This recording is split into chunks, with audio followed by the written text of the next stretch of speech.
Podcast, episode 11. We are in the building and fashionably late.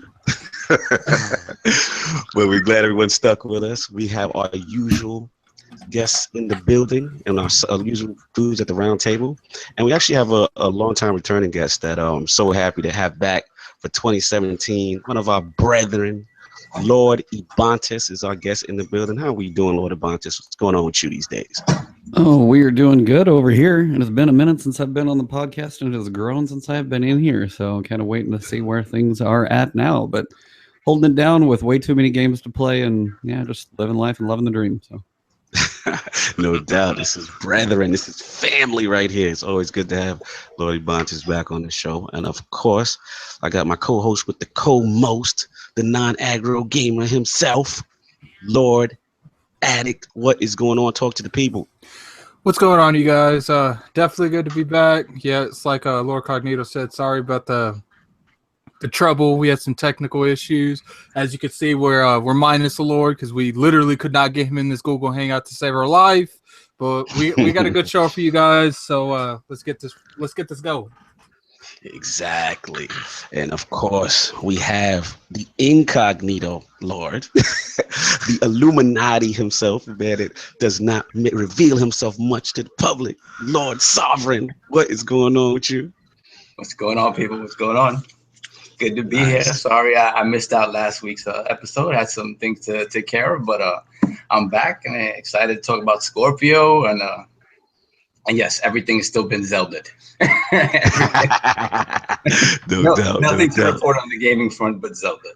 But Zelda. Everyone seems to be stuck in this rut that is Zelda, no doubt. And of course, one of the OG lords, the original hunter himself, my man, Lord Sleep. What is going on, Lord Sleep? It's always good to have you back, man. How you doing? Pretty good, man. Just working a lot. So I had some time this morning. Not gonna be on for too long, but you know, when life throws you lemons, you make podcasts. So you know, I'm ready to get it done. No doubt, man. Making the best of it. We appreciate you. You know that schedule's been crazy, but it's always good to have the OGs like Lord Sleep and Lord SWAT when we get them. So that's good. It's crazy to be doing like 2.5 jobs and basically having like 20 hours on nothing but work. We gotta get you a Switch, buddy. No doubt. And of course, hopefully we can get Lord King in the building. He's got some technical difficulties right now, but we're gonna get right into it. Before we get into it, real quick, what has everybody been playing? I'm gonna start with you, Lord Ebontis. I know Zelda. Besides Zelda, it's just been that. are you asking who? What? Lord Ebontis. Oh, He's playing Zelda. That's what it is. Yeah, he's playing Zelda. I'm playing literally Zelda right Zelda now. right now. I'm playing Zelda. We were waiting for this call to start though. No, like Zelda, Horizon, and Neo were my three. Literally, like Neo came out, was working on that, then just couldn't get through it fast enough. Then Horizon and Zelda 3 days later, I was like, oh crap. So overwhelmed with games, and then of course Age of Triumph came out, so I had to keep up with that one for my channel and stuff like that. So yeah, busy and not enough time between that and kickboxing. I am swamped, but yeah, those are my four. So Neo is Dark Souls with a samurai twist, which is cool, and Horizon pretty awesome too. I'm kind of curious. I've heard people really love the way the story goes in the end, so I really got to get through that. But Zelda, just lock me in a room with Zelda and a portable battery pack, and I'm good to go. Good to go. There you go. Lord Addict, what have you been playing? Been playing a lot of Halo Wars 2 here lately. That's about all. Okay. Cool. Lord Sovereign? Yeah, basically along the lines of what Ebontis said. It was Neo, Horizon, and then Zelda, and then Neo and Horizon sort of fell off, and Zelda's pretty much been it. So I have to get back to those two other games, but yeah, it's been Zelda. And Lord Sleep, what you been up to? The few minutes you get in life. What you been up to? Oh boy. In the meantime, I've been getting back into the Arc life, then getting some of what I can get done in Age of Triumph. I am now missing only my cloak for the Age of Triumph armor, and then I'm done. I have it all with green chroma. Almost done. Nice. So getting there. And I've been playing a lot of Mass Effect and chasing that alien booty. I'll be honest with you. Getting those relationships popping. Nice. Yeah, you're right. Cool. Yeah, things have been really smoother since that patch, so I actually got to get to touch a little bit more. So all right, and then Lord Cognitive, same deal. I've been it's been a mix between Zelda when I'm not in the house. When I'm in the house, I actually touched a little bit of Andromeda to see how that patch was going, and obviously Destiny, Age of Triumph stuff, getting that going, trying to get my raids done, get all that cool new loot, and get ready for Destiny 2. So without further ado, we're going to start the show. And there's been a lot going on this week. It's a huge news week. And I'm going to actually set this off with Lord Sovereign, because we got a big Scorpio reveal from Digital Foundry. So Lord Sovereign, talk to us about your topic and what's going on in the world of Microsoft and the Scorpio. Well, so finally, Microsoft, through Digital Foundry this past Thursday, revealed the specs of the Scorpio. I think it was a bold move by their part, because Digital Foundry, throughout this generation, has always sort of pitted Xbox versus PS4 versus PC in terms of comparing systems and stuff like that, and comparing games and how they run on each respective system. And obviously, the Xbox One has fallen short in terms of those technical comparisons. So to give it to them and allow them to sort of break it down shows the confidence they have in the system that they've created. So bottom line, basically they have stuck to the mantra that they are presenting us with the most powerful system known to man, console ever created. So basically, first thing I want to do is kind of just look at the basic specs of the system as they were kind of delineated by Richard Ledbetter of Digital Foundry. That's just kind of a quick overview. And then basically go into the things that I found that were really, really cool about the system and what sort of makes the system kind of, in my opinion, punch above its weight. So basically, the specs of the system are this. The CPU are basically 8 customized x86 Jaguar cores that are running at about 2.3 gigahertz, as opposed to 1.75 for the regular one, and about 2.1 for the Pro. So that's a huge increase. In terms of GPU, the same thing. You have 40 customized compute units, as opposed to 36 that you have in the Pro. And the big thing about the customized units is that they're running really, really fast. They're running at 1172 megahertz as opposed to 911 for the Pro, and as opposed to 914 for the vanilla Xbox One. So that's another huge increase. Now, when you talk about RAM, you're talking about 12 gigabytes of finally GDDR5, as opposed to 8 gigabytes of GDDR5 for the Pro. And on the Scorpio, I think the expectation is that 8 gigabytes alone are for gaming, are for the games themselves, where the other 4 are going to be utilized for running the system per se. The bandwidth is another thing on the memory that's pretty impressive. We're getting 326 gigabytes of bandwidth as opposed to 218 for the Pro. And then you go back into the hard drive. I'm hoping there's going to be more than one SKU, but the base hard drive is 1 terabyte. Yeah, it seems like they're going 1 tera with the base, right? Yeah. Right, with the base. I'm hoping there's going to be 2 SKUs. And then again, they're throwing in a 4K Blu-ray drive, just like they did with the S. Nice. So on a base level, those specs present a system that's more powerful than anything that's come out before. But it's still, like, if you just look at it on the outside, they seem fairly conservative, as you would with a console. A console usually can't really do that much to punch above its weight because of the form factor, because of pricing issues. So when you look at the specs, they're great.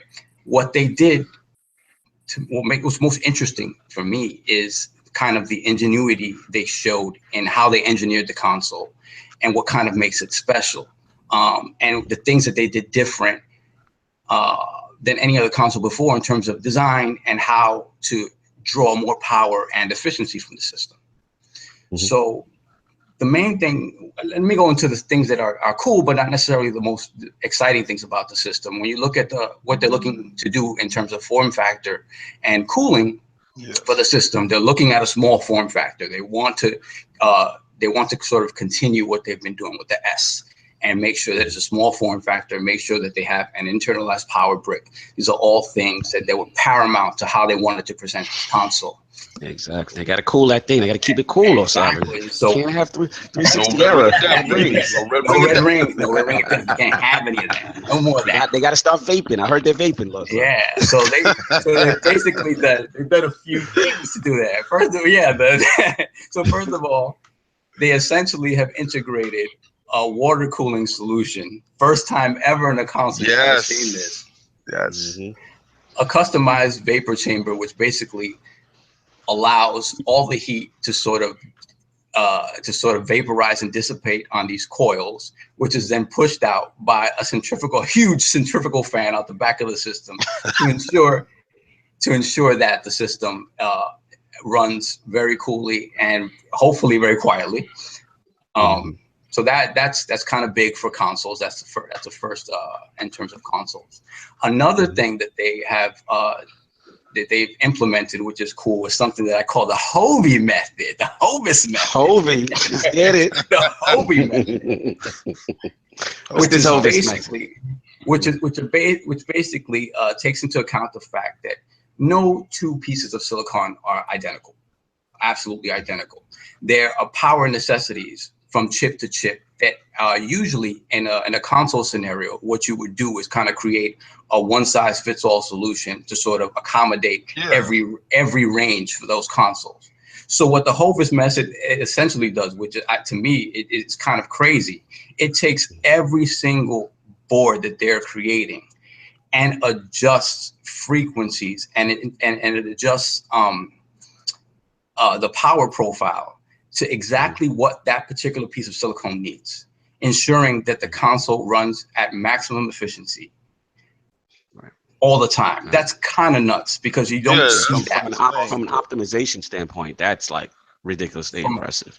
Yeah. Exactly. So that's very interesting in terms of the build of the system and what they're doing that's different from consoles before it.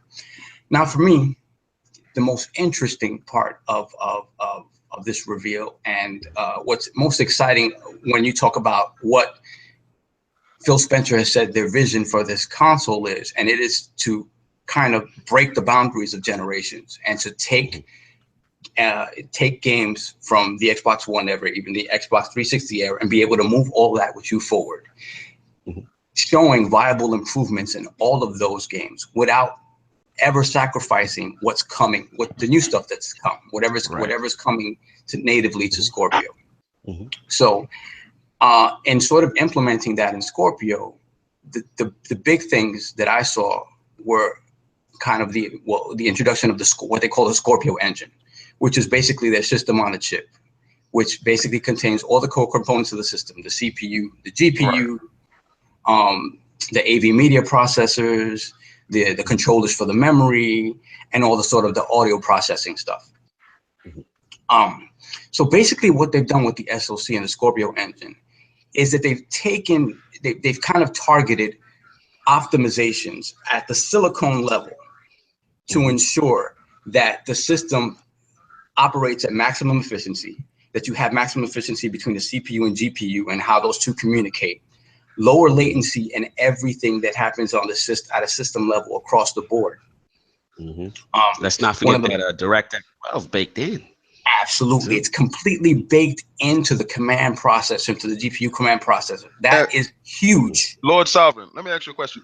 Being that DirectX 12 is built into the system, which from what I heard is they take 500 compute calculations and they dropped it down to 11. It's only doing 11. It's 11, yeah. Right. This is what I'm saying. So if you're coming from a PC standpoint, right, and PC standpoint is that, all right, they're doing it the long way. Like I equate it to if you're going around the track. Instead of going around the track the long way, somebody just cuts straight across the field. Microsoft is cutting straight across the field to get to point A instead of going the long way around, but containing the same amount of power. So it frees up more resources to do such things, right? This is what I'm trying to get from this, right? Absolutely. Okay. Yeah. if you want to still expand a little bit more, but I wanted to get some of the lords in on this. Actually, particularly Ebontis. I don't know if Lord Ebontis, did you get a chance to watch the Digital Foundry reveal this week? Did you see any of the techno jargon, geekgasm stuff, or you kind of just been casually looking? Like, no, I'm just hanging out over here on my PS4. No, I'm just kidding. The PS4. I was actually talking to another YouTube guy about it, and it was just like, oh yeah, Scorpio stuff is like, it's like tomorrow. We were literally like talking about something. I was like, oh, so no, I checked it out for sure. It's like, and as being a big PC gamer for a while too, I've always watched like, they're talking about 6 teraflops and the 12 gig of RAM. It's like, okay, well, I've got 32 gig of RAM in my PC, so. And just different numbers and stuff like that. But no, it's like, from what I'm seeing, everything is pretty impressive. I'm still going to be very curious what the price is going to be, because if they do claim like native 4K basically gaming, what it takes for them to comfortably 4K game on PC is not a cheap thing. Like, the graphics card alone takes a lot more. So I will be very intrigued at the price on this one, just because a GTX 1080, which doesn't even quite do 4K comfortably, but a Titan or now a 1080 Ti might. But those are $700 graphics cards. Right. Plus everything else you throw on the system. So it's like, for them, if they can really knock it down and pull it off, it will be impressive. But still, from what I'm seeing, it's like the 6 teraflops and stuff like that. Doesn't quite seem it's going to be able to do as 4K. But hey, maybe they will, as you said, with their crazy architecture. But I'm kind of intrigued at the price more than anything. If I can pull up. I got a quick question for you, Bucks. Did you see this section where they had, I believe it was Richard Lightbetter, he had the Forza 6 demo, and from my understanding, they had it, the initial one was obviously 1080p, but they had it going at like 4K 60. And from my understanding, it was like only 60% utilization of Scorpio architecture. What they did for that is it was without optimization. Yeah, it was a direct port that they ported in only 2 days. Absolutely no optimization for it. They ran it with 4K assets and ultra settings, and then only used 66% of the console space. And I want to bring something up that people are, they're not really considering. The dude from Digital Foundry said that they put assets in this game that's not normally in this game. They said that they added more cars. They said that they did as much as they could in this Forza game to stress it as much as they could, and it was still only like 88% of the GPU.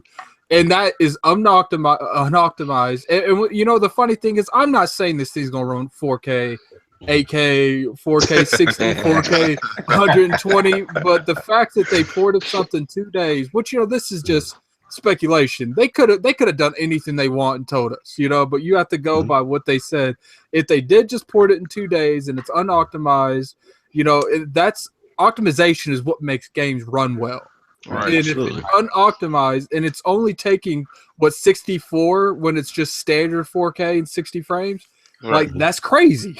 No doubt. I just want to get back to Ebontis, and I kind of jumped in on him as far as, at his point. No, but, I'm literally reading over some of that stuff right now from Forbes too about the 88%. So now here's a question: when you guys talk about optimization, Forza is a first-party developed game.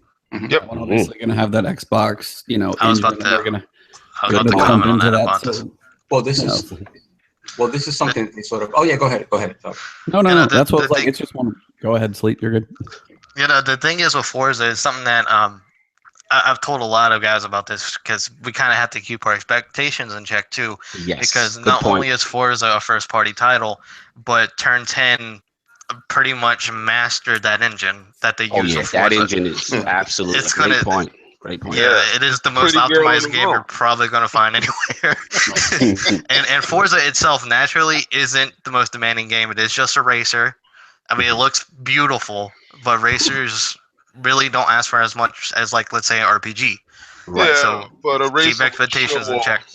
Your visuals, and that's why they went with a racer. Well, we all know why they went with the pretty girl in the room. Oh, absolutely. Yeah, absolutely. But I think there's something to be said, not to cut you, Lord Star, I think there's something to be said about Lord Sleep's point, in the sense that with that engine, that's a very optimized engine, and you know, we definitely do need to see it on other assets, other outside of like third-party platforms and stuff like that. But go ahead, Los Sabra, I know you want to jump in real quick. Well, to that point, one of the things that they utilize in order to port this is something that they call the PIX, the Performance Investigator. Basically, what it does is sort of break down base Xbox One games. And when they spoke about it, they did speak about their first-party titles, but they also did speak about third-party titles. And what the investigator does is essentially locates where bottlenecks were created on the original Xbox One and Xbox One S, and basically hard fixes those bottlenecks to the SoC so that it doesn't exist anymore. So that basically, so in essence, when you moving those games over, they already have a baseline fix for any type of bottlenecks that were created on the original systems, that you will not see and are not going to be CPU intensive on the Scorpio. So this is something that essentially ensures a fairly smooth transition, unless they're lying to us.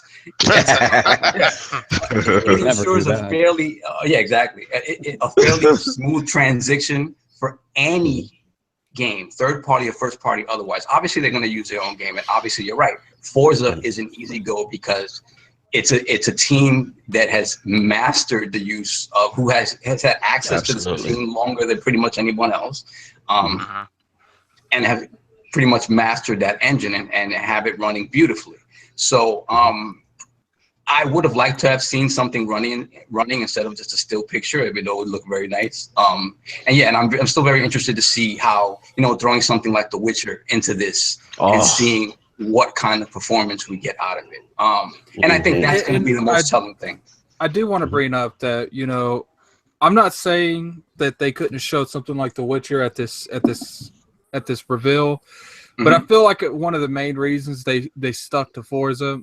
They could have did Forza Horizon 3, but maybe this game was, you know, it was tested on this game from the start because they wanted to get something older.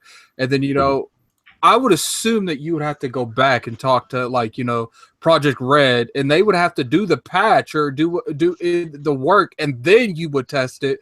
And, you know, Microsoft could have picked a better game, but at the end of the day, it's like they wanted to go something that's assured, something that's not going to make them look bad in case something bad happened. And let's be real here. The Digital Foundry guy was the one dissecting this. Do you think they wanted anything else? The dude that says 100... They wanted control over the message. Absolutely. Yeah, absolutely. It has to be control. You know, the best thing, what I like, what they really did to him. All right, so it's this thing that we do in sales, right? And it's called put the product in the customer's hand, right? Very simple. That part of putting it, when you transfer, it's like a transference of power. Once you put the product in the person's hand, the customer's hand, they feel empowered. They feel like they feel confidence behind it. When they gave him that chip, did you notice everywhere he went, he showed that chip? They said, "This is yours. Here, hold that. This is the actual chip. Hold that. That's inside the Scorpio." They're like, hey, pause. Hold that. And they essentially won over their biggest critic, which he was being very factual. He was never saying stuff like, you know, the stuff that was false when it came to reporting on the Microsoft versus Sony. So, he would always say when frame rates were better. He would always say when frame rates were better and it ran smoother on Xbox One. It may not have had the higher resolution, but anytime there was a frame rate difference that kind of went towards Xbox One's way, he made sure to say it. So that's absolutely. Notice how that dude looked like he was about to have like a tech orgasm talking about this. Yeah, he loves this stuff. Like, you know, you can hide certain, you know, you can't say certain stuff. You know, maybe he felt like he should have said some other stuff that he couldn't legitimately say. He could have had speculations that he couldn't technically say. But the gestures this dude was playing and the way he was talking, he was digging this product. And this is the dude that hasn't been necessarily shitting on Microsoft products for the past 3 years. Telling the truth. He's telling been the truth. he's been enlightening on it a lot. So this isn't some random dude in the industry that has been in the industry and is just wrote about it. This is the dude that profits off of shit like this. Yo, yes, no Captain doubt. Credibility. So when he looked Absolutely. over to the guy and the guy told him, "So is there anything that PlayStation Pro that can do that's equal to the Scorpio?" And he said, no. That Yeah, it was pretty blunt. was blunt. It was like, no, sorry. Now I want to get a little bit more of a Lord Sleet in this. So what was your whole, about the whole reveal with Digital Foundry, like as far as all the different sub articles and stuff like that? Like, did you get a chance to catch all that stuff, Sleet, or? Look. Okay, Talk to me. As somebody who writes for a website himself, I want to put it out there. Everybody has bias. Bias is like something you're born with it. You have it. It's innate. Are you talking about Mass fight Effect? that, right? Easy. Get out of here, Attic. Thing is, but bias is a thing. But when you're writing for a website and everything, you have to be able to take that away to some extent, and be able to look at things for their face value and judge, what you were shown. Right. I did not appreciate the Polygon article, Kotaku, and especially. We'll get to that later. We're going to get to that. We got that the next topic. Strictly from a technical standpoint, from what you saw, what you heard, that's the next topic. That's Lord King's lane. I don't want to jump on his lane right now because we're gonna get to that. But I just want to know, just from your impression, just from what you heard, the initial thing. What was it, 9 a.m. Eastern, Thursday exclusive, whatever. Like, what did you feel? Yeah. Did it move you? These specs? Did you feel any kind of way about it? Where was you at with it? Let's leave. Here's my thing. Y'all know how I am. The games are going to look really nice, right? I get that. I understand that. I just, personally, I need them to have a strong E3, and I'm hoping that because they show the Scorpio specs already, at least, that when we get to E3, they'll just show the box, give a price point, move on the game. That's what I want. So that's where you're at with it. Yes. Got you. All right, fair enough. I respect that. So I just want to jump in real quick on it too. I mean, you guys have knocked it out the park. Lords have knocked it out the park. It was one of those things. I mean, I came in expecting a tech reveal. I got a tech reveal. As a tech, I had a geekgasm with certain stuff, of course. With me, the only disappointment initially was, and I spoke about this with the RGM guys. Shout out to Bella and those guys. That I was a little disappointed at first that it wasn't like the CPU wasn't a Ryzen stuff. Yeah, so at first I was, but then when he got down to the nitty gritty and how basically they're really touching the metal with these customized, optimized, Jaguar cores, and then I thought about it. From a compatibility standpoint, it makes sense because you don't want to change the architecture so drastically that you don't have the older Xbox One titles not being able to be optimized and take full advantage out of it without any issue. So I thought that was cool. The graphics card and stuff like that, GPU and all that stuff seemed very impressive. I mean, they were really impressing me. I mean, to me, the Forza demo I thought was a big deal. Especially that it wasn't utilizing a lot of optimization. It wasn't really optimized that much. But go ahead, King, you said you want to say something on that? Yeah, well, did everybody hear exactly what I heard when he said Xbox 360 and Xbox One games? Yes. Okay. Yes. Yeah, because I thought I was bugging. I had to rewind. I was like, hold on. That was huge. And to me, yeah. To me, another big thing, which I felt was, I think one of the big knocks coming into the whole Scorpio thing, I felt was a lot of people like, hey, I don't have a 4K TV. Yep. Why do I care about this? And I felt that with the super sampling and how it can take full advantage of 1080p TVs. Like, to me, that was huge. And then another point that was made that I thought was amazing was the fact that, let's just say you had games, because let's be honest, Microsoft, because of resolution gate, has to take some shortcuts and they had to cut corners. So they had those variable resolution thick situations where something would be 900p, it would dip, it would go between 1080 to go down to 900, so that frame rate would be consistent. So any of those variable frame rate type games, as a result, being played on Scorpio would now automatically be bumped up to max resolution or back, and that to me was like part on the system level. Like that to me was like awesome. I was like, wow, that's pretty cool. And I know I'm geeking right now, but yeah, I mean, from, like I said, from a pure technical standpoint, I was impressed. You know, it seems like they did a lot of optimization here, and I'm to Lord Ebontis's point. You know, I think it's going to be critical for them to see how they reach this price point. You know, because we got to get the folk like Lord Ebontis to really get interested. If I that have an Xbox sitting upstairs, and it's my media player. Is that Well, 450. 450 is a good point.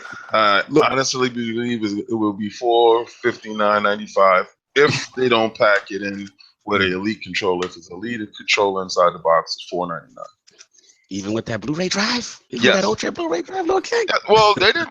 We didn't think that they would get that Xbox S with Xbox One S with the 4K Blu-ray for the price rate that they did, and then dropping the price rate further. So by the time that the Scorpio does come out, and PlayStation Pro drops their price down, the Xbox One S will drop their price rate down also even further. And when either one of those two reaches the magical $200 number, that's going to be the mass market pickup. That's when the numbers really starts to pick up, when it reaches the $200 price point. So, So before we move on, anybody wants some more extra points on Scorpio before we get to the next topic? Anybody's good? The technical part that. Oh, sorry, I was late. Yeah. Go for it. Had a lot of technical difficulties going on over here. I'm very happy that Lord Sovereign, got a chance to ride that horse, and because he will get down to the metal. And what he did was he did express to the fact to the people that Microsoft has basically gave you a system that takes away all the headaches with the DirectX 12.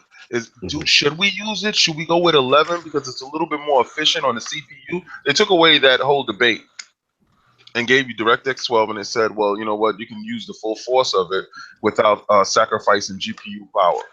But okay, so we're gonna see games early on that are very graphical and running at a high frame rate, opposed to getting those bottlenecks, like Lord Sovereign said, because Microsoft already foresaw that. Let's reverse engineer it to the point that we understand where the bottlenecks are coming from, and we're going to put a security checkpoint at this point so that never happened, and everybody can get through on time. So there will be no traffic. There won't be any highway situation where it's heavy traffic and you start to get the slow down and the frame rate jutters and stuff like that. I think it's going to be very, very well optimized, because I know the price point that they're coming in at. They're asking for a premium dollar, so they want you to have that premium experience, and they don't want any headaches with red ring and death. That's why the cooling system is there. So they're looking at it from. Yes. Yeah, I just love that name. I'm sorry. I thought that name's hilarious. Vaping. They call it the vape machine. Boy, smoking out there. Yeah. But they got this. Listen, they looked at their problems and made solutions for problems. That's big. They didn't look at it from, like what we can do as far as power first. No, they looked at problems first. They put problems on the board first. And said, let's eliminate these problems and what we'll come up with from here. And I think that's great.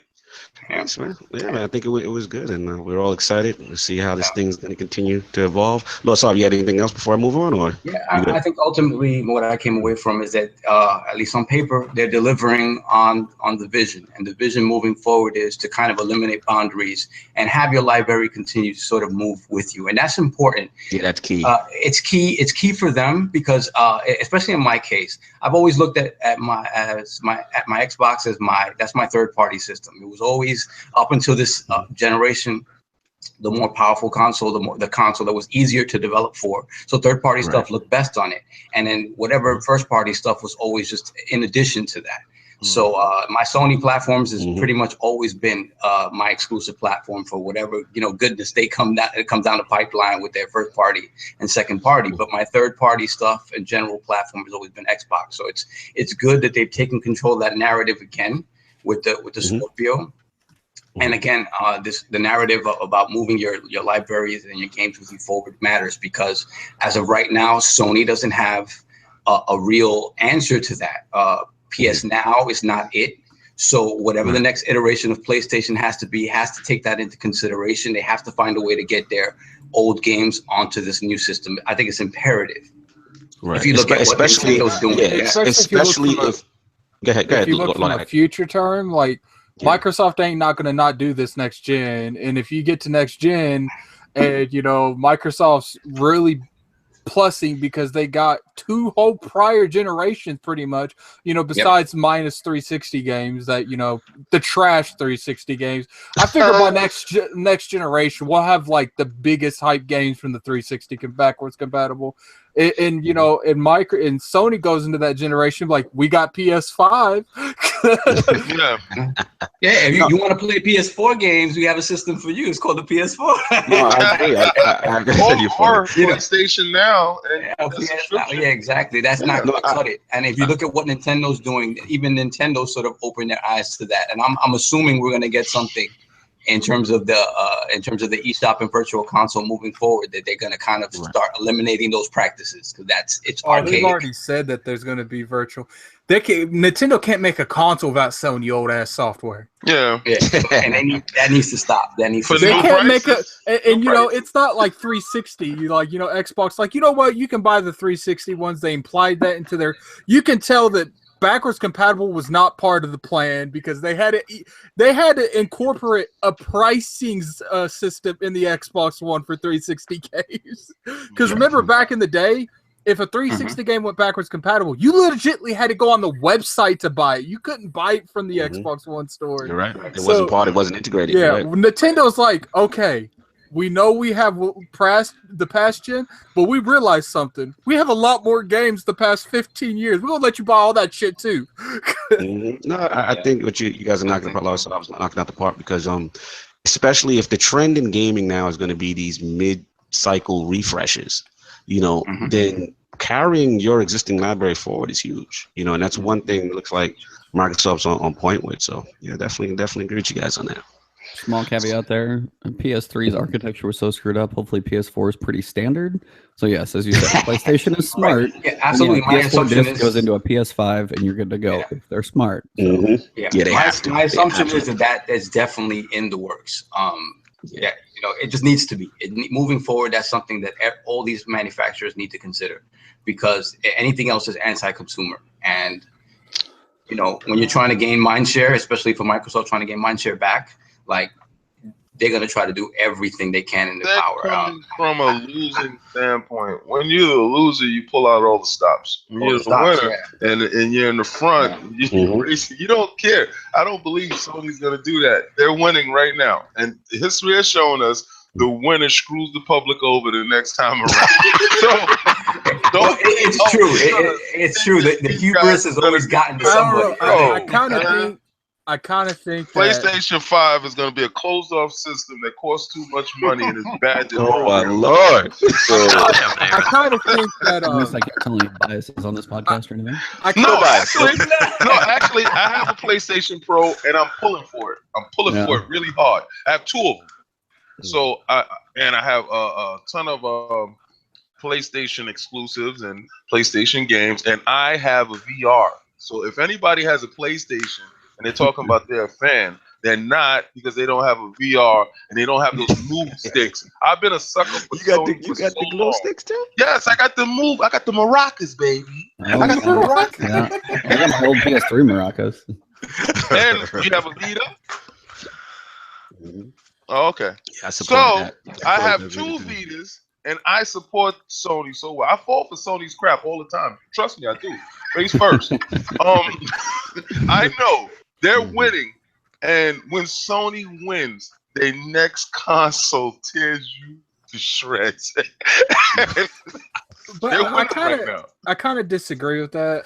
I think, you know, I think the PS3, I think it pretty much ensured that Sony ain't gonna try some stupid shit like that again. And I think the Xbox One ensured that Microsoft ain't gonna try some stupid shit like that again. Because, you know, if you get clocked down a little bit, especially Microsoft, you know, you get clocked down just a little bit at the start of the next generation, you might be like, you know what, we made a little bit of bad decisions, but you know, the PS3 launch and the Xbox One launch, they didn't get clocked down a little bit. They got kicked off a cliff. And you know, that makes people really realize, you know, maybe I shouldn't do that again. I don't think so. I think they got short-term bird memory. I don't want to get too far off tangent. But yeah, we all excited about Scorpio. We'll see where this thing goes. We got reveals. And, but Lord King, I want to move on with your topic. Let's transition right in. And has something to say about potential media bias. Oh, so I want to touch your topic next. All right, so we know leading up to this point, we heard all the rhetoric about the 6 teraflops and what Microsoft had planned, and you know the 320 gigabytes per second, all the great talk. And people were saying, "Oh, it's never going to deliver on that," right? There's no way. The Pro is still powerful, right? And then you heard stuff like, "Oh, you know, the Pro." Technically, it could do 12 teraflops, you know, stuff like that going into it. And Microsoft kept saying, you know, wait, we're gonna give it to you. So when they told us a week ahead of time, yo, next week Thursday, we're gonna give you the reveal. I predicted last week's show they're gonna give it to Digital Foundry without without reading or looking at anyone's sites or anything like that, and you know, tea leaves. I didn't get a chance to do that. I was pretty much closed off for that week because you know I was finishing up my Zelda. And I said the smartest thing, if I'm in marketing, if I'm in business, and I want to win, I'm going to go to the most credible site and I'm going to give my product to them. I said Digital Foundry is the most credible site of this generation for us. So I said that it just logically made sense. And they did it. I said, okay, when they said Digital Foundry was going to get it, I said, they know what they have and they know it's more than what they promised. After the reveal, it was more than what they said and it was more than what they promised. He said it was more than what they said. When he got it, he was thoroughly impressed. It was fantastic from a tech standpoint that I can't believe that we're going to get this machine. This is incredible. This is unprecedented. This is the words that he was using, not my words. When it got to the media and the biased publications that, listen. Kotaku was the worst. Oh, yes, sir. Yes, sir. They were. And these, okay, sometimes, you know, you buy a console, you only buy one. Not everybody is like us. You know, we buy 2 or 3 or stuff like that. You buy one. You choose. You pick that horse, and you want that horse to win. If somebody's telling you that it's a stronger horse, a faster horse that's coming up behind you, like, no, it's not. You're gonna try to say it's not real. It's an aberration. It's not gonna happen. And when they give you facts on it, then you're gonna try to dismiss the facts. What I've noticed that every media site, not all, but most, and the most influential ones, what they did was, oh yeah, the facts is real, but you know, it's really not about power. Where's the games? You know, where's this? Give it up. He delivered what he said he was going to deliver.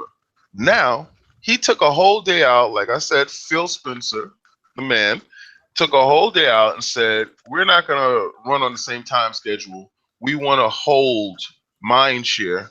We're going to have a whole day for those games. I'm pretty sure when we go to E3, they're going to have that whole day that they're going to have the media cycle. It's going to be at least 20 games of, wow, I can't believe this is running on this machine type of thing to get you going that way.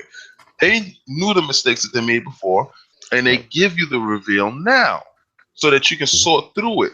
But the media is bashing it and, you know, little smirks and a tech reveal. And I've never seen it in such a fashion that you're trying to shoot it down before it even starts to walk. Don't you love some of these clickbait titles you see?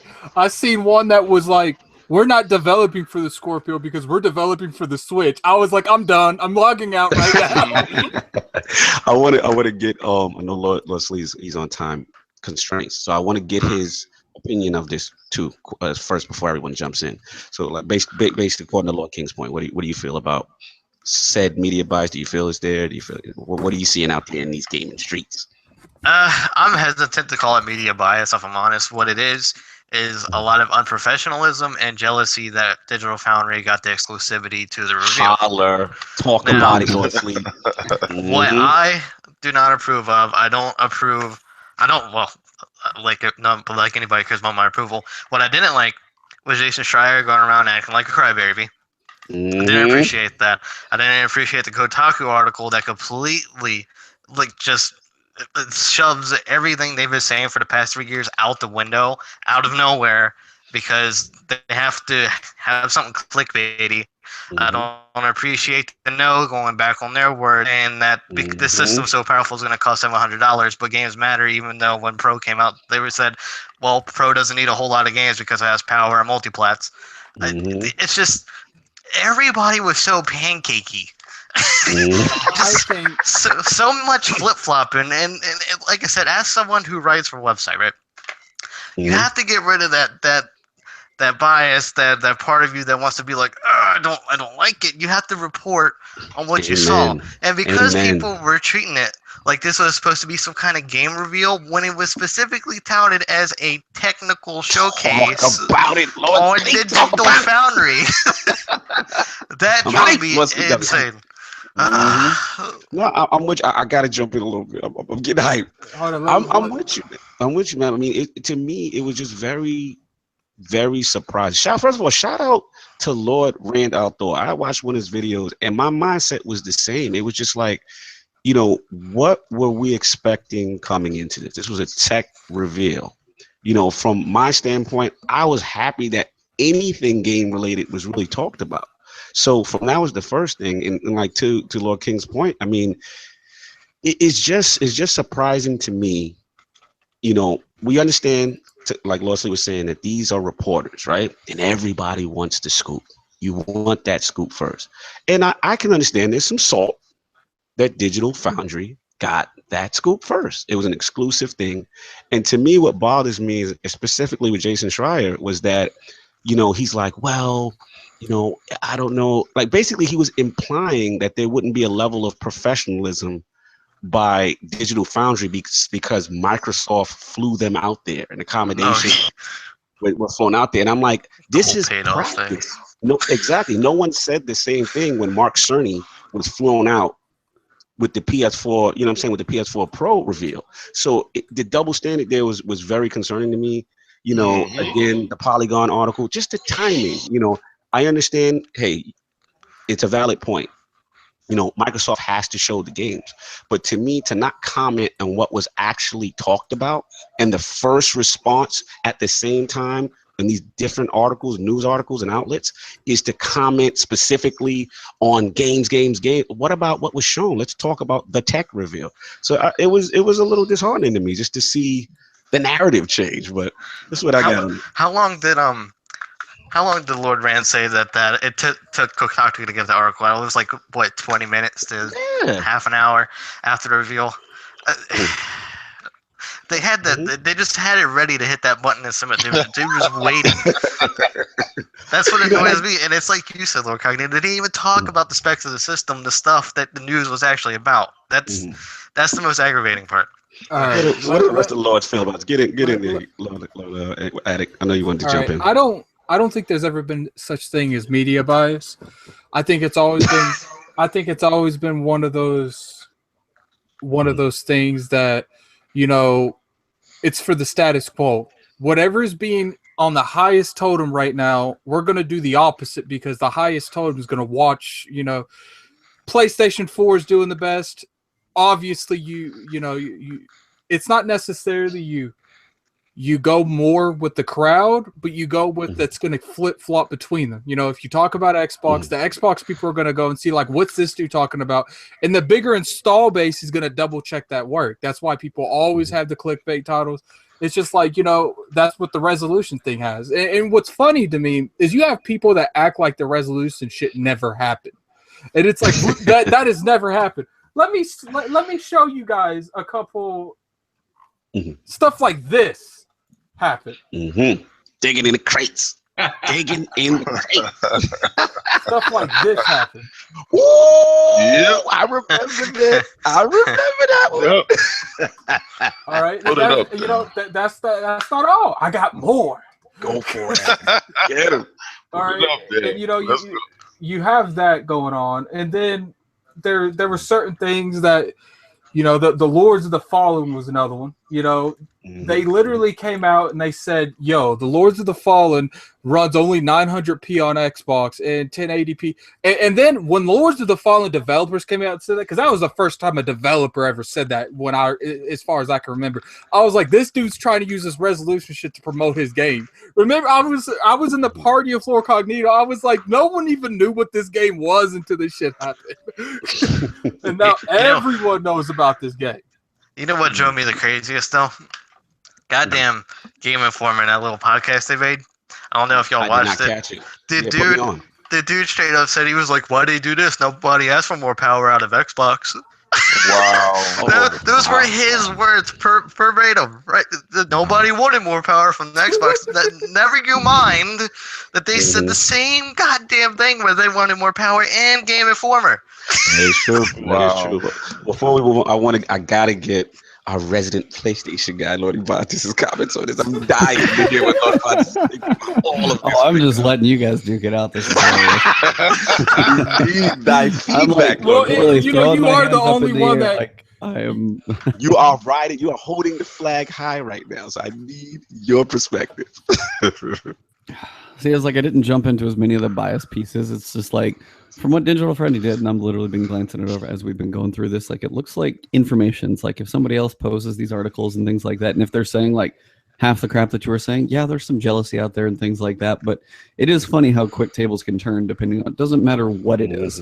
Like Switch is gonna suck. Oh, and then you hear everybody on the podcasts, like gaming podcasts, being like, mine doesn't leave my pocket and I always take it with me. I wish I could just have more games on Switch. Like stuff like that for the exact same example. Like, oh, look, we don't need more power on Xbox. For one, I'm floored that they ever said that, but they didn't. So that's just crazy. But no, I was like, just the idea of there's more power, never a bad thing. I don't think anybody's going to say, yeah, I want a weaker device. No. That's never happened ever. Let me put a weaker graphics card in my computer. Let me take out some RAM. Let me put an old Celeron processor. I'm not going to do that. Celeron! Taking it back, baby. Let's go. Oh, no, I had a 75 megahertz Pentium when I was like playing Diablo. So no, I go old school. Oh, wow. Save it in, bro. Save it in. Yeah. So no, but that's kind of the idea. Is like more power is not a bad thing. The biggest things that are going to be what's going to matter. Price, and if people want to buy it, if there's the games to back it up, and if the people on the platform want to make the jump from Xbox to more, or if it's going to be enough to pull people over from the other side. But I was like, of all the things on a technical standpoint, I think Digital Foundry did just fine. Like, if anybody else is crying, then, well, keep crying, screw them. That goes back to what I was saying, man, because, like I said, I'm really hesitant to call it media bias, because I honestly don't believe that's what it is. It's just jealousy and unprofessionalism. That's all it is, really. I don't even think it's necessarily jealousy. I think it is. I think it goes more on the unprofessional, people... And to be completely honest, a lot of these smaller websites, I could kind of accept that a little bit more for, because they're trying to get known, they're trying to get a following. But when IGN be posting a video and a thumbnail like I showed earlier, it's like, you guys got a following already. Like, why are you riding the console? Let's call it for what it is too. A lot of resolution gate and all that stuff helped fuel the console war. That helped fuel clicks to a site. Let's be honest. I mean, they took a lot of. Go for it, Lord Salva. I know you didn't get a chance to jump. Who created that zeitgeist?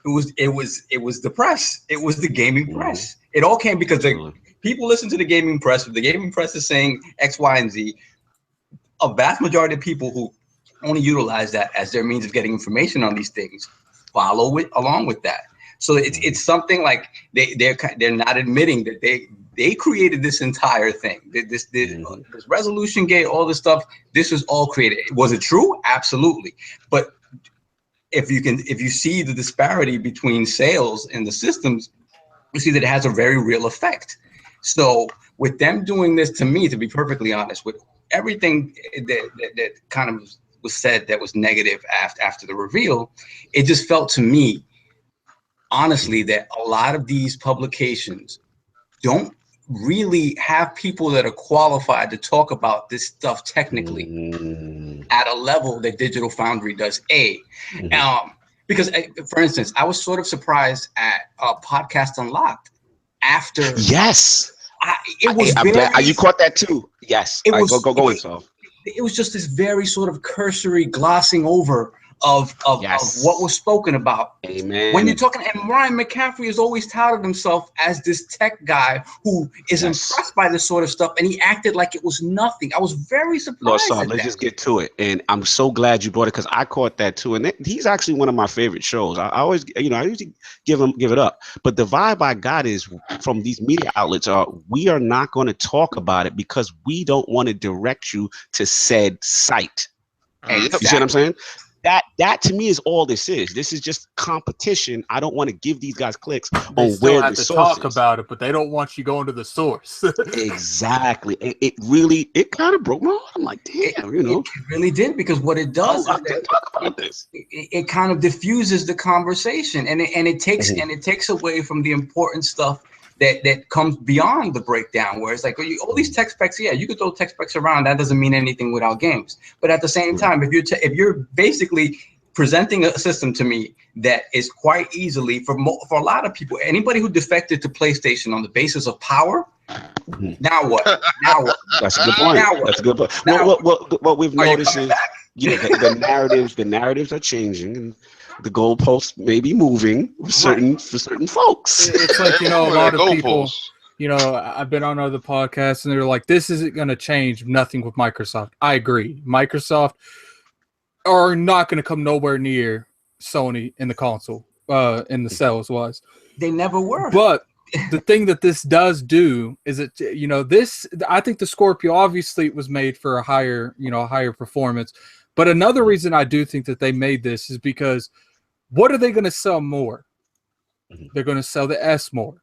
And what can Sony not market the S, the PS3, the PS4 Slim anymore as the strongest console, as the best resolution? Because Scorpio has that. Okay, they could clearly say, Pro's the second strongest mark. It's got the second strong, but that is a horrible marketing move. They are never going to say that. So they have to leave the power completely off the table. But which comes back to the thing is,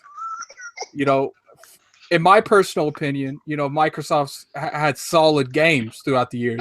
This is the first year where Sony's like, "Yo, you can't touch us," and it's the truth. They've had bomb after bomb, and what's funny is when they finally switch the quota around, it's like they got no games to drop on the table either. But we'll have to see what happens at E3. Well, what's that is, and their games being released all at one time. Remember, these were 10 to 12-year projects that actually came to fruition. Now, it was just a ultimate storm that came together, and we finally got the games that were promised. And I'm happy that they came out because I have a ton of exclusives for my PlayStation, and it's really rocking right now. And I'm very happy for them. I can't say it was a time where they were rocking this strong, except for like the PlayStation 2, where they was unprecedented, like just killing it. And I mean, in 3 months, they've had what? 3 games that go above 85 on Metacritic. I mean, that's crazy. Persona 5, Horizon. Like, there's no taking that away from them. I mean, it's been an amazing first half, but like you guys said, it's just making great points. Exactly. But what do they have after Persona? No doubt. I mean, I don't want to get too far. Shenmue. But I know what you think. Shenmue. I know what you're talking about. Go fund me. And it's just, I guess my perspective was just like, let's just, from the media outlets, like, let's just talk about what was presented. Let's just talk about it, right? And it's just because of this, it's almost like sports teams, like we can't mention the opposition, and like it was very disheartening to see, some things out there. I was surprised this week. This week opened my eyes to a lot of things. When I talked about it with my wife, because she plays games and everything, and she's nowhere near as hardcore about it as I am, of course. But I explained the whole thing to her, right? And I was like, basically what happened with the whole media thing, because obviously it lit a fire under my butt. I explained it to her. I was like, basically what happened is Microsoft came out and they made this cure-all medicine that solved Microsoft's problems, right? And everybody said they're not going to take it because it tastes like cherry and not lemon. That's what happened. And I don't appreciate it. Talk about it. It's crazy. I feel you, man. I'm glad the Lord brought this to the table. This is a great topic by Lord King. I mean, yeah, we saw some things this week. Hopefully, everyone likes to get calms down a little bit, and let's get back to what's going on here, and that's with these games. But let's definitely move on because we got a big show. We still got a lot of stuff to talk about. So what I wanted to bring to the table was to switch gears a little bit, is from a positive standpoint. And 2017, we've got the PlayStation rocking all these amazing first party exclusives, right? You got, Persona, you got Horizon Zero Dawn, with Microsoft, we got the coming of the Scorpio, right? So, power personified, a reinvigorated Microsoft, looking like they're getting back to the old 360 era where, You mean exaggerate about everything Persona? Yeah. The ones where they yell out Persona, but it's a great game. But shout out to Lord Kaiser. But so we got that. And then, we got the Nintendo Switch, right? We got this, looking like Grandpa getting back in there, in the mix. He's got the cool new tech now. It actually looks like they'll have an E3 this year. It looks like they're gonna have an E3, a presence. You've got Switch, which is an amazing tech. Me and Lord Ebontis have been going back and forth on it. As far as Switch Gang and Zelda, everyone's getting excited. So, from my perspective, I'm looking at it. I'm like, okay, most of us here in this podcast are gonna go to E3, and I was just thinking from my own personal perspective, like, wow, this is a great year of gaming. Like, just to look at the quality of hits. When we were like talking about a game like Mass Effect Andromeda, and we were worried, like, damn, Horizon's out and Zelda's out, and these games are like in Persona, and these games are like 10s and stuff like that. So not only we have quality of games, we have new hardware launching, with Sony and with Nintendo and Microsoft respectively. So I wanted to bring this to the Lords. Could 2017 arguably be one of the greatest years in gaming? What do you guys think about it? I would say it's a very strong contender, honestly. Because like you said, we're what is it? We're in April, barely. April. I know. And this this stuff year's that already hasn't been revealed yet. Yeah, exactly. And this year's already started off so strong. When you cut away all like the fat and the console war crap and all that stuff, PlayStation is killing it. Xbox has revitalized the brand. Nintendo is finally kind of getting out of the mud they've been stuck in, and they're taking their goddamn ostrich head out of the ground and seeing the sky for the first time, thankfully. And then you got games, like you said, you got stuff like Horizon Zero Dawn, which looks fantastic. I haven't played it, but it looks good. You have Halo Wars 2, which might not be everybody's thing, but for RTS, it's good. And then you have, you have your Switch games like Zelda, which is killing it. Zelda's murdering everything else. There's no denying that. As somebody, I haven't played it, but it's plain to see. And then we haven't even got to E3 yet. That's what blows my mind. We haven't got to E3 yet, and of games, we have hardware. We have the Xbox to look forward to. We have Switch. There's rumors about another PlayStation. I don't know if that's going to happen, but if it happens, it happens. Oh, they better not do that. I don't know how many PlayStation 4 Pros. Come on, number 3. I'll take a Pro Slim. Anchorman in the building. A Slim, yes. Slim, yes. I saw Anchorman slide in like, whoa. So I don't know if Lord Anchor caught that topic. We're just talking about 2017, and just from every major platform and the new systems and all the quality games that's been released so far, and E3 to come. Anchor, since you just jumped in, do you feel that 2017 could arguably be one of the best years in gaming? I'd argue that, but none of the games that have already come out are contenders. Oh, good. Shots fired. Contenders for what? Is that Bethesda Prey talk? First off, you can't play that for a month. Coming out this year. Prey is not beating Zelda for Game of the Year. Just get over that. Let's get loaded. I think a lot of the Game of the Year stuff is very political. Very, very rarely does an exclusive game ever win. If there was going to be a year, this year could be it, and it would be Zelda. Sorry, Horizon Zero Dawn is just getting sidelined. Doesn't matter. Yeah, that sucks. That sucks. I feel bad for it. I got it in my hands right here, actually. I just got it in the mail. That's right. You ordered it. I saw. I was following your timeline. Yeah, I didn't even get mine yet. Mhm. So in your mind, yes, no, gay this year, gun to your head. I'm disappointed. It took 10 years to get to this point. Like, what was it? The last great gaming year was 2007. Mm-hmm. You had Mass Effect. You had Bioshock. Oh my god, that's true. That is true. So what about the Red Lords? Lordy Bontes, where are you at with this? What about 2017? How you feeling? Man, it's pretty crazy so far as like what to expect. You've got Destiny 2, which is going to be hopefully.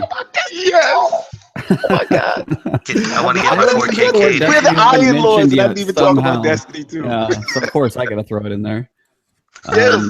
I mean, the preview trailers alone have me hyped, and of course I'm biased. Like my channel's mostly based on that, but still, like from what hopefully if they've learned and if they can put even like a quarter of the stuff I'm thinking of in there. I was like, Zelda is amazing. Like, I mean, I'm biased, of course, but I'll say it. I was like, because I played Zelda from Zelda 1 on NES all the way through. Horizon is also extremely good. I've been playing through that. Neo's been extremely good. Mass Effect, unfortunately, hasn't been quite everything that I hoped for. Oh, there's one more. Red Dead Redemption 2. Oh, yes. Yep. Forget about that one. So I was like, in the grand scheme of, I would definitely say best first quarter, hands down, without a question. Best whole year. That will be curious because I'm looking through old years. Like, so 97 would be, or 96 would be an interesting one because you've got Mario 64, Raider, and I guess okay, how do you, that was heavy. Raider, Diablo, Quake, Yeah. like Mario Kart 64 in Japan. You've got like Tekken 2, Command and Conquer Red Alert for FPS. We got Tekken this year too. Please don't forget that, baby. I forgot about Tekken, baby. Okay, thank you. I forgot about Tekken. I didn't remember last E3. I stood at that booth for like 2 hours. I was like, best year is gonna be tough, but I will say like I've been blown away so far. So I can't comment yet, but I was like up in discussion without a question. Yeah. Absolutely. Lord King, get in there. Man, I just want to say from the outset, I told everybody in January, I said, this gaming landscape looks incredible this year. It looks insane. If it actually pans out how it's supposed to pan out, and so far it's panning out how we're going to get a month up to E3 and just everything's going to get delayed to 2018. I don't care. I mean, it might. There's so many games this year that you will need a whole year to finish off on most of those games. Because if you're going to play those games all the way through, the Switch delivered on what they said they wanted to deliver on. All right? So, all right, they hit it out the park. Great, fantastic. And that's Zelda Odyssey. 10 times more than what we thought it would be. So it's really the Wii U done right. The PlayStation Pro, I'm really in love with the VR. I thought Sony did great with their VR. I want to see more VR this year. For the price point and for the power of the system, I think that was fantastic. That hit it out the park for me. These games, our games are coming out. That's what I'm saying. Like, we have to wait for E3 for Sony with the VR, I believe so. Like last year, because if you remember, all 13 games, I was inside those booths. I was checking it out. I was doing my research. I was making sure that they delivered on what they said they was going to deliver on, and they did. They really did. And if anybody gives it a chance, they will see that it's actually worth its coin. It's really worth it. The Batman is worth it. It's worth I played Resident Evil on it, and that was pretty exclusive. Let me ask you a question. You played Resident Evil, right? And I played it in it, right? How did you feel? How did you feel? See, like, I think you need the right environment for some of those because I had like 3 or 4 people around me. But I will definitely say, like, so I was like, they were like, my friend was demoing it, so I don't own it, but he's got it. And I was playing it for a little while, and then everybody's kind of being quiet when stuff was on screen. And then his cat made a noise, and I turned, I was like, what's that? And I was freaking out from his cat in real life, and I'm going, "What, dude? Put your cat away, seriously." So it actually handled like when you turn 30 degrees in that. I was actually impressed how that felt. Okay, you couldn't play that game in SWAT's house, Lord SWAT.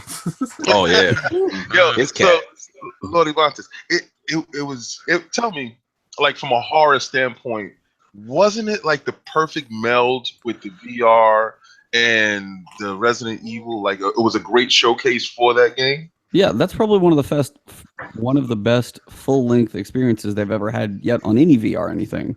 and it was on Yep. PlayStation. Like that was Yep. and PC. So I mean, a I've heard those full-length stories. experience. We needed one of those. We've had, tech demos and shooter galleries and all those little things, but it was like for an actual experience to sit in and be like, so why do I need to be in here? So you're scared the pants off of you in the middle of a game. That's exactly what. But I mean, there are certain things that VR adds. Horror, unfortunately, it's not for everybody, but for those who like it, horror is definitely one of those. Imagine playing something like Dead Space on VR. Yes, this is what I'm saying. Yes, exactly.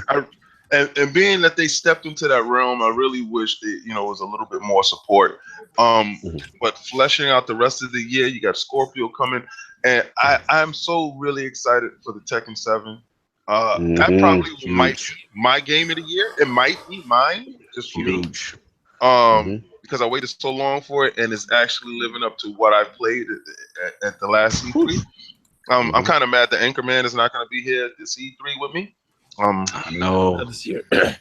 You beat my ass too bad last time. Still recovering. One more game, one more match. I know, right? It was so fantastic. We had such a great time.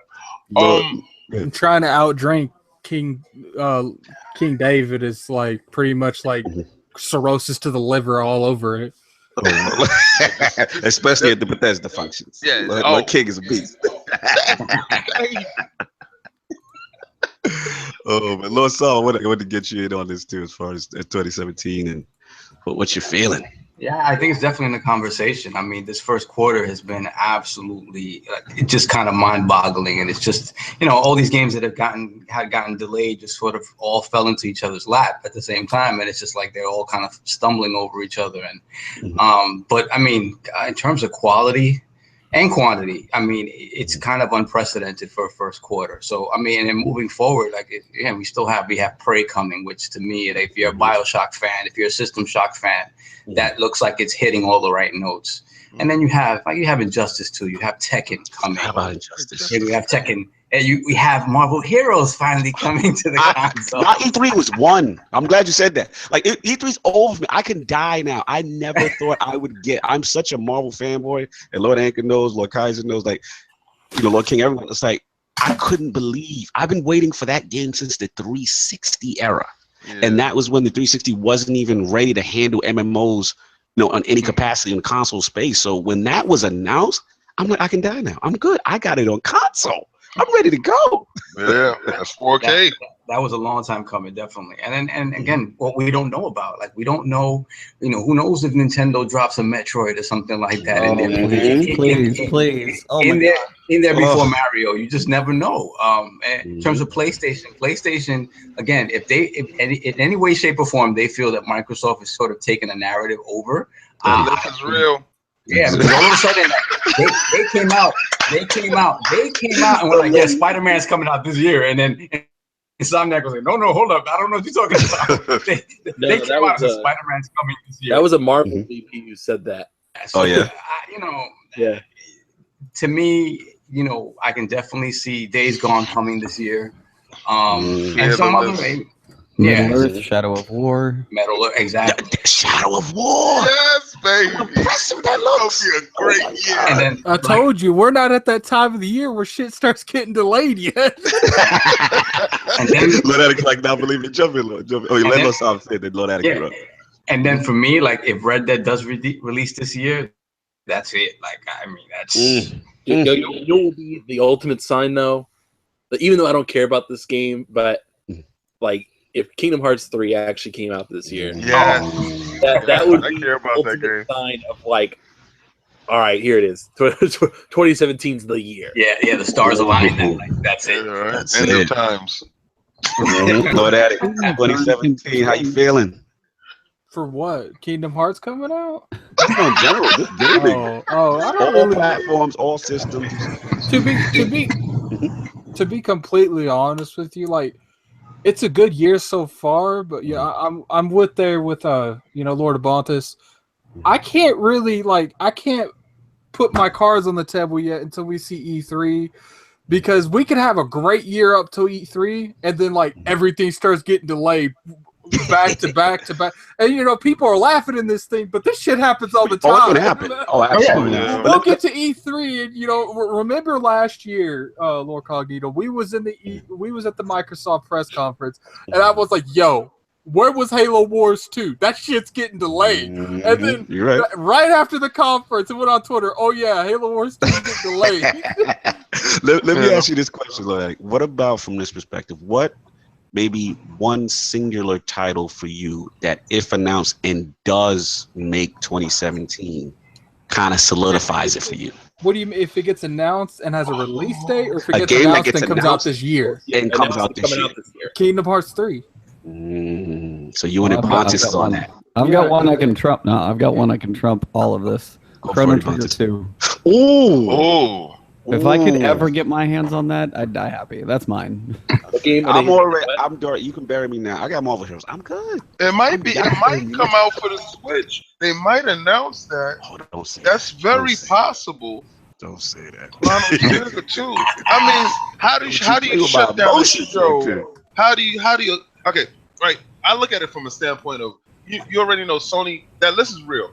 Okay, so I'm telling you, the list Lord is real. Lord Ebontis, just for the record. So I don't know if you guys know about that leaked Sony list. Are you guys aware of it? Of the Sony supposed E3.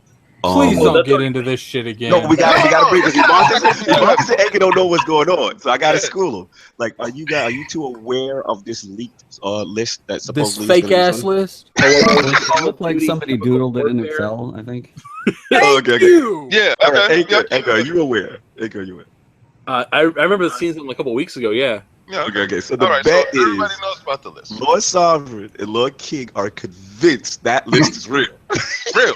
And me Like and Lord everything on it is So at the E3 this year. They're gonna come Right. out there. They're gonna do the Will Smith like roll with their hands. we haven't determined the terms of the bet yet, but we have decided that we are going to come with the list, and during the Sony press conference, we're going to either have our highlighted across things. I got something better. This is what I came up with. For Lord He's pushing the Addict. go now. No. This is what I came up with, Lord Addict. What I'm gonna do is I'm gonna do the red Sharpie like you asked for.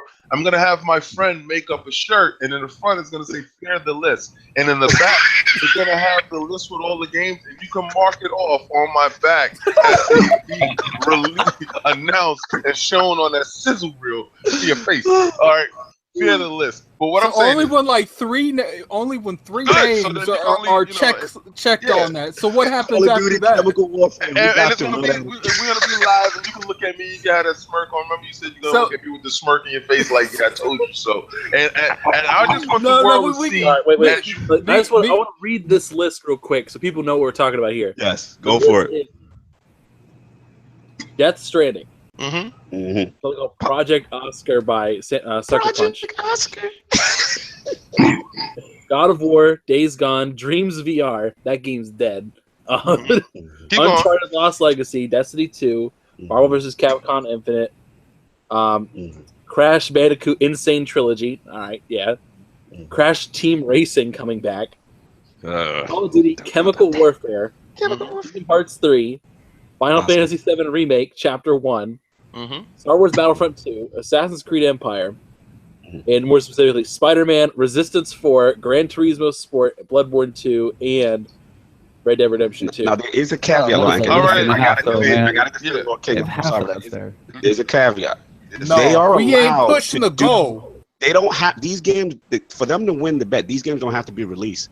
They can just show a sizzle trailer too and be allowed. So that's also in their You know defense. why I know it's fake? They're saying to be Gran fair, there were certain ones. 1 minute stage time. Oh no, we're not worried about that. Forget about that stage time crap. I don't care about any of that. I don't care about that. Look at that. They want to push the goal. They want to take half the info and ignore the other half. Lord Sovereign. Yeah, Lord Addict kept arguing this point. I don't care if it's 30 seconds. I don't care. Like, none of that matters to me.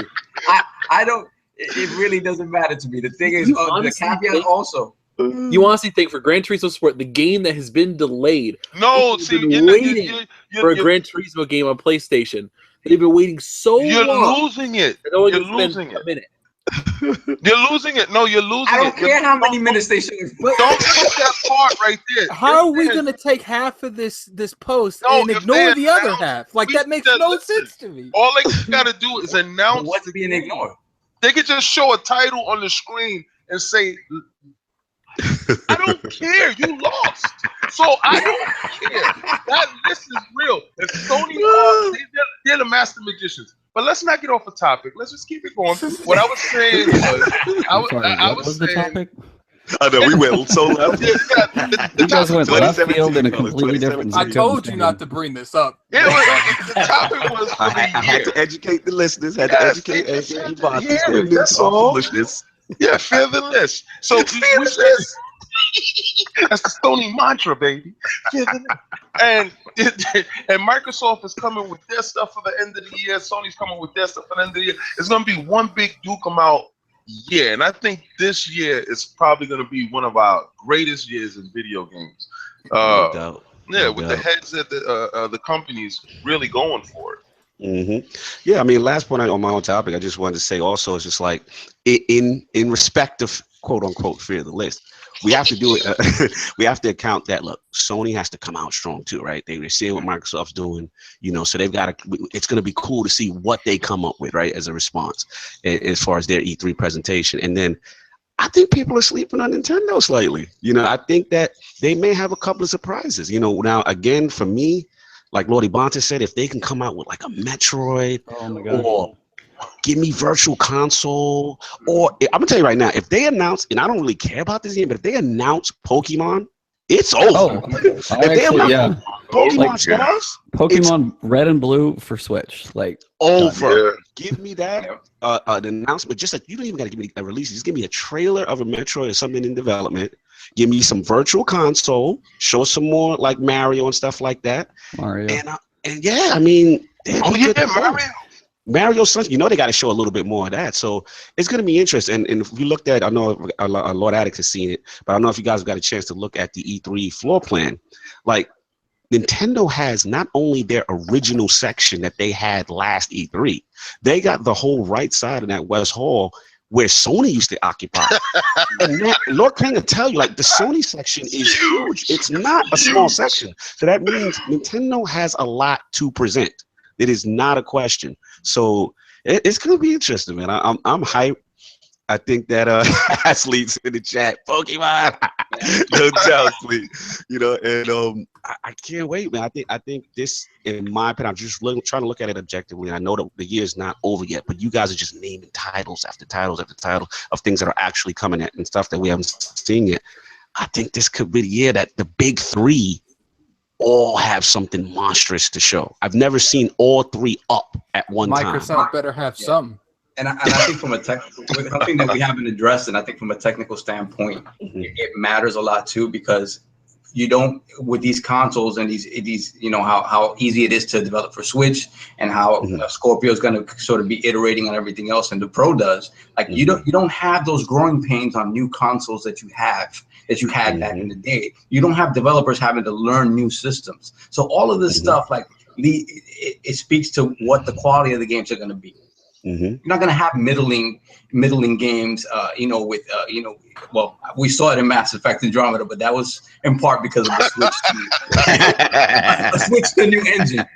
But I just think in overall quality, we're not going to be seeing these games that are kind of marred by this stuff, man. And that helps a lot in terms of, especially late year releases, fourth quarter releases. These are the big guns. They have to be on point all across the board. So yeah, man, I think regardless of what comes out and doesn't come out, I think it's gonna go down as one of the great years. Absolutely.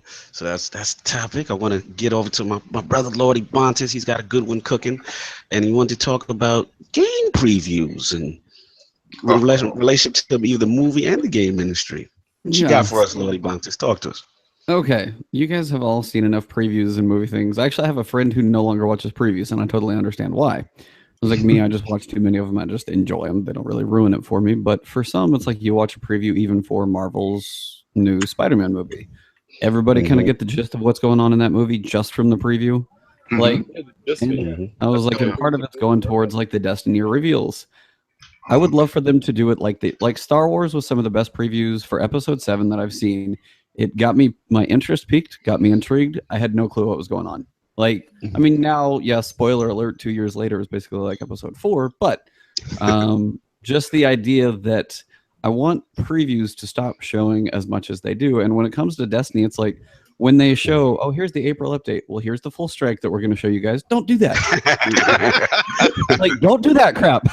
Oh, this is a good one. Strike. Here's some of the armor. So it's like, I'll let you guys go around and kind of throw yours because I mean I've got my thoughts on it, but my general idea is like I like Star Wars. Whoever did the previews for that did the best I've ever seen because it showed a whole bunch of random little stuff to like pique your interest in different ways, but gave you no clue what was going on, no plot points, no nothing. So my general for movies, for games, all those reveals, E3 as we're talking about it big time, how much or how little, like what do you guys think is right?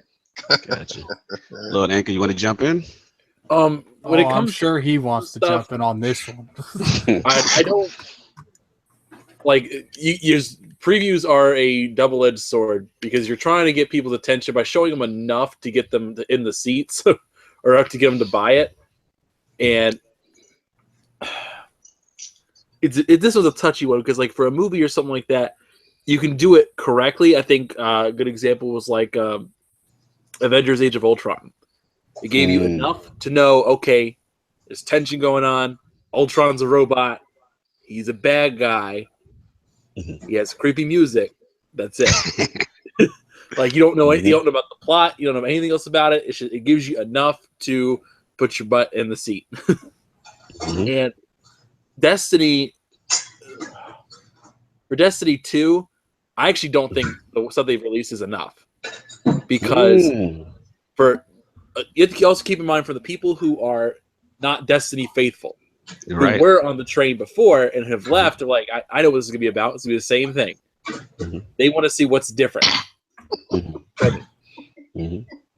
And being quiet is a little frustrating sometimes. Like, okay, I know like with Fallout 4 in particular, but Bethesda was really damn quiet.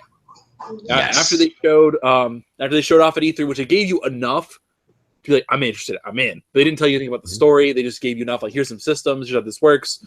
But they didn't talk to you about like the RPG progression or how any of that worked. And like it was like little tidbits that would leak out later. And I remember writing articles about it. And for this one though, I feel like they got to come out and show some stuff about it. Like, okay, show me what's different. Show me what's going to bring me back. Like I've done the intervention podcast here with you guys, and you guys know what I'm looking for. Like one of the things that I show is show me the character creation. Show me how in depth. You don't want them to charge you with some DLC and they don't tell you what it's on it. Maybe not everything. Clearly, not everything, but some things need to be done. That was just a dig at you. Yeah, that was a fallout. That was a slide shot. I was just, putting the knife in and turning it to the left. So we don't want we want Star Wars trailer type stuff, but we don't want Batman versus Superman trailer type stuff. Yeah, like Doomsday. Yeah. What the hell? Superman is bad to me. Like, they showed way too much. Yeah, they destroyed the movie. The whole Batman fight scene was the movie, and they showed it all. If they wouldn't have had Doomsday in there, that would have been a different movie. Yeah, it would have been a good movie. Lord King? Yeah. I know you feel strongly about this. Yeah. All right. Okay. Provided Lord Anchor's finished. I'm sorry. I understand what Lord Ebontis was saying as far as don't show me the strike, dude. Like, don't do that. Like, that really pissed me off. I don't even watch them. I'm gonna be honest with you. I don't. Once they say we're gonna walk through this strike and this is where you start to shoot this guy, and you go, no, please don't do that. I want to go in with fresh eyes. I want to have a good time. Yeah, you can show me. This is the gist of the world and character creation. We have a sliding scale. Very minor stuff. Just touch on stuff and step back away from stuff. Good. Show me in game. Show me that stuff. Don't show me CGI trailers and talk about they blew up the ship. Get out of here. Don't do that. Don't do that. Don't do that. Show me something or mix it. Mix the media. Put a little bit of CGI, put a little bit of in-game. Wet my palate, because you don't wet my palate. I'm not ignorant anymore. in thinking that CGI is the actual game. That boat has sailed. That's gone. Just put a little bit more thought into wetting my palate when it comes through. Like he said, you know, the Star Wars trailers were some of the best ones. You didn't know what was going on. You didn't know how much Darth Vader was in the movie. You didn't know anything. And you were so intrigued in watching it. You wanted to hear, you wanted to see the plot. You wanted to see everything. And it was fantastic. To the other end of the spectrum, you already knew Doomsday was coming. Your anticipation was how the idiot was going to get there. And, you know, they destroyed it for you. So, yeah, I feel what the Lord was saying, and Not to I mention agree Wonder Woman was completely ruined too. Yeah. Any other Lords got any feeling on this? Lord Attic? Go ahead. So I actually wanted to ask you guys, because I haven't had a chance to talk to you guys about since the Destiny trailer. Are you guys pissed about like I know you guys talked about for a while you wanted your stuff to transfer over. You want continuing the story with that character, and now they're basically saying, "Nah, it's gone." I'm over it. I'm happy about it, honestly. Yeah, I mean, Attic, you want to jump in? I already know. I know I'm going to answer this, but go ahead, Attic. Yeah, I think it's a little. You know, they didn't technically lie to us, but they did technically find a loophole. When the original Destiny came out, they did say we can transfer over to. It will always transfer to the next iteration. But technically, we are transferring to the next generation. It's just we got robbed before the invasion happened. They took everything we had on us, and they stole all our goodies in the vault. Well, they blew it up. So I mean, you know, does it suck that it happens with every game? When I play Fallout, you know, it's it's not the same thing, but at the same time, it's the same thing. You know, you just get your stuff back. It's not like I'm new to this game. Like, you know, I'll be able to get that stuff back easy. Well, maybe not all that stuff. Yeah, to your question, like I think for me personally, I'm with Ebontis and Attic on this. It's just that I kind of knew that was going to happen, and to me, it's the evolution. Like you need to implement the new systems in, and we can't keep bringing this old stuff forward every iteration of Destiny. So, yeah, you know, it sucked. I thought it was cool the way narratively they described it. They blew up the damn fall, so I thought that was kind of funny. But your stuff and my stuff, more importantly, my stuff. Exactly. Like, I think was they're cool liars. with it. I think they're liars. That they set me up. They said, "Oh, we're gonna have 10 years of this, and you're gonna be able to do 10 years of this, and you're gonna be down with it from day one." World of Warcraft does it. All your stuff is there. So can I stop you right there, actually? Yes, sir. Oh, so when it comes to the way World of Warcraft does it, every expansion, all that crap you have on at the end of your first one, it's worthless. Yes, absolutely worthless. And that's why I was like, everybody was like, I don't want to play with the Gjallarhorn for 10 years. I'm sorry, but like, that ruins it. Like, everybody's like, oh, gotta have a Gjallarhorn, and now it's like Sleeper for Vault of Glass. But it's like, there's like 6 guns people go between. Have an expansion, clean slate it, make some new stuff. Like, I am so happy that we are getting a clean wipe, and I hope they continue to do that with like new expansions for however they can do it, or if maybe they do it now. But I was like, I am 3 years on the same stuff. I'm glad it's not 7 more. So, but in regards and respect to your opinion, they told us that 10 years, your character will grow with you. Correct. Right? Okay. Well, your character's coming. Yeah, the character's coming. Bland-ass characters. So you've built up your muscles, and you've lost all your clothes, and you're good to go. You're not gonna have the same clothes. You're gonna have the face. Yes. Everybody was in the middle of a giant orgy, and then they had to run. I don't know. Listen, everybody was naked. I just felt that. It was you know, when they overstated in the beginning, it was probably part of their pitch process, and you know, they said, listen, it's a 10-year project, and everything, you know, all the stuff in the beginning is always the flavor, the fun. Oh, the aroma, it smells great, the food is delicious, until you find out later on, yeah, this was made from this, and that's not right, and this is crap. So we know Destiny. Yes. I just have something to say real quick, Lord David. Yes. Lord Sinister says you still buying that shit, so you know why you complain. Yeah. You know why? That Sinister's in the chat going ham on you right now. Look. He knows. I'm gonna buy it. I'm gonna play with him. And yeah, am I pissed off? Yes, of course. Do they have my money? Yes, they do. Am I invested? 100%. Lord Saab, I know we didn't get a chance to get your feedback on the other topic as far as the initial topic, which is as far as the trailers and spoilers and movie previews and game previews. Where you at with this? In terms of movie previews, I would say that I kind of side with Lauren King on that. Like, give me Star Wars type trailers where, I mean, oftentimes what's in the trailer doesn't even make it into the movie.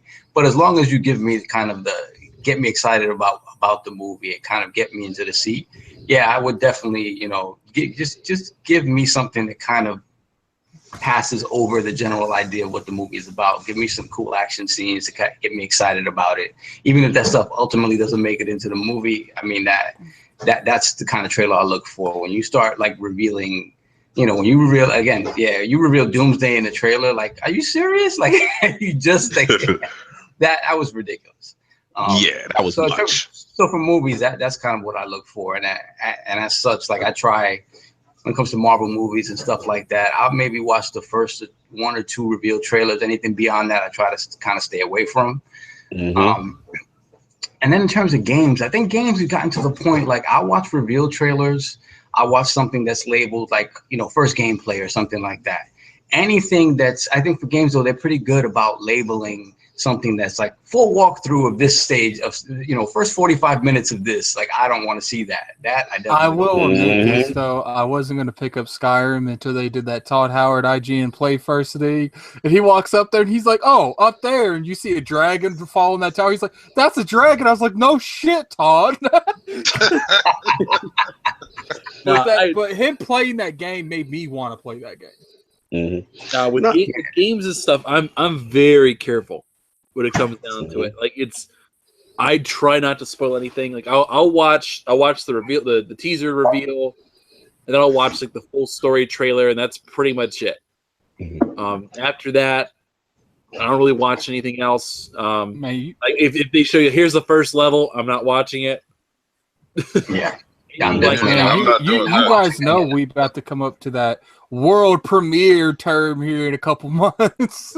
Oh, absolutely. And I'm fine with that. I'm fine with those type of things. But like, for instance, at E3, anything that I see at E3 that I'm interested in playing, I'm not standing online for hours to play for 15 minutes. I'm just, I feel you. It doesn't concern me. It doesn't for me, I'm fine waiting for it to be released. I can stand by the side, watch somebody play a little bit. Okay, I got enough. That's it. I'm out. I don't want to see anymore.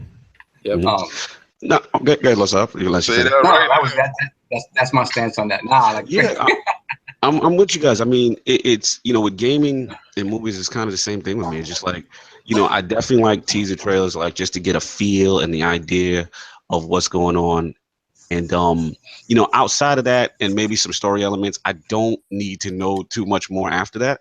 Now granted, there's a flip side to it where there's some games that just absolutely show you nothing, and you will like. I remember during the process of, I guess, No Man's Sky, we were like, okay, what do you really do though? Yeah. Like, I remember those questions like, so what? Yeah, I know, right? He just said that, and I just got a pit in my stomach. That's how I feel about Sea of Thieves right now. It's like, well, I mean, I get that we're like, being pirates. It's like, but what do we do? And it's like, you get treasure. It's like, okay, I get that you're pirates, but what do we do? Lord Attic, you nailed it. Like, there's some games where they're so secret, it does hurt them because you still don't have a basis of the foundation of what's going on, i.e. Sea of Thieves. Yeah, go ahead. Jump in. I hate to bring it up again, but Destiny was like that for the longest time. It was like, okay, I get that you're like exploring the galaxy, but what are you doing in that galaxy? I remember because it was announced so far ahead of time that people for the longest time were speculating what you did in it. No doubt. And like, but to Lord Sovereign's point, I do feel him like what I can't stand, Lord Kaiser, if you're listening, you can hate when I say this. I can't stand when they do these 30-minute walkthroughs though. That drives me nuts. Like, they're just playing the game in your face, like, fully. And I'm like, okay, I get it, 5-10 minutes and stuff like that. And this is just a feel of what you can do. But they're just playing, and I'm like, I don't want to see this. Like, so I try to stay out of that. As far as movies, like, case in point, culprit number one, Batman versus Superman. I mean, literally, it was just Wonder Woman was everything, Doomsday, the meetup. There was no secrecy, like the trailer show. And Lord King of No, I mean, I'm a big Silver Surfer fan. I remember Rise of the Silver Surfer came out, and we watched those trailers, and I'm like, okay, they showed all the hottest things in the trailer. Yep. I do want to bring up real quick. Someone in the comment section asked that. It's not what we were talking about, but just go ahead and ask. Does any of you guys think God of War's coming out this year? Nope. Oh, shout out to Requeno in the chat. Yeah, God of War 27. They might. I mean, last year, didn't they show like pretty much the first walkthrough segment. Yeah, and that was like it was a good walkthrough, right? Right, Ebontis? If you remember. Yeah, it was pretty solid. Like he woke up, had the sun, went through, fought some guys. Like it was like kind of like an introductory mission almost. Yeah. It's a possibility. It's a possibility. It's coming out this year. It's coming out the same has to do something. Scorpio. I got that you. would be a game to compete with it. I ain't gonna lie. Yep. They say Scorpio what? Put that out.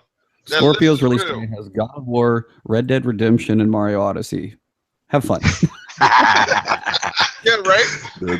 I don't like if you put Mario because obviously I don't have a Sony product at the moment, but if you put Mario Odyssey out there, I think I don't know what I'd be playing. How you gonna lie? He's playing Mario. Intense. Yeah. It's just Nintendo. That's funny how Mario trumps Red Dead. Yes, like it's certain games, man.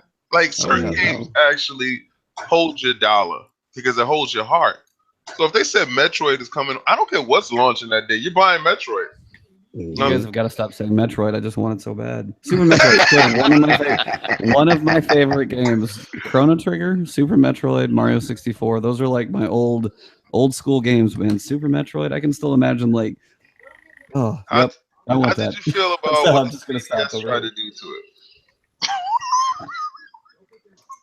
it?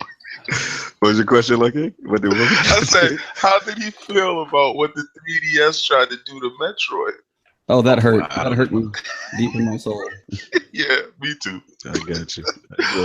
Well, Ebontis, on your own topic, where you at with it?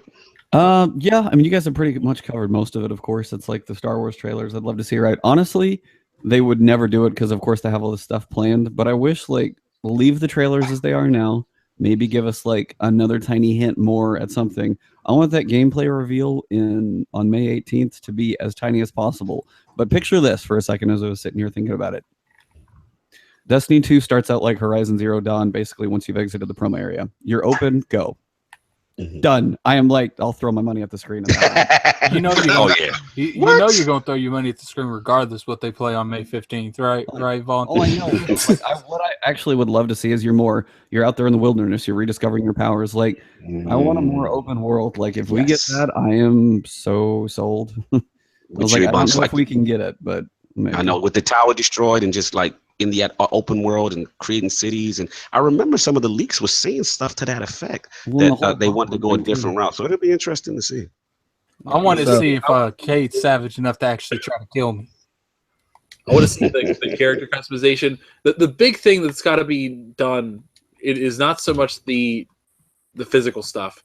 I want actual benefits to being an exo or being an awoken. Yes, you spoke about this on the intervention. Yes, small stuff, but anything like. I feel like it's such a waste. Like ever since Skyrim, I've been wanting people to do that. If I could choose a race or something like that, I want there to be benefits, tangible benefits, being one or the other. If you played World, like the Tor and Stomp was always a big deal. Yeah, so race benefits, even just like little baby stuff. Because right now Titans have slightly more armor and the Warlocks have better recovery. So what if you can combine that on top of your race and have a little more bonus of things? Like, hey, you're an exo, you have better defense. You're a little slower, but you got better defense. So you'd make a great Titan. You pretty much have to be a Titan. Imagine playing trials like that, where it's like, oh man, they done did that cheating shit with 3 Titans with those abilities. All right, but I hate to step in, but let's keep moving on before we start talking about that. No, and good call, because I'm going right to you, Lord Addict. So talk to me. You got some stuff you want to talk about, I guess, in gaming right now? What's on your mind? So, originally my topic was going to be, you know, what do you guys think that makes a good game? But I was watching a podcast yesterday, and they were talking about what actually wins console generations. You know, what makes one console better than the other console.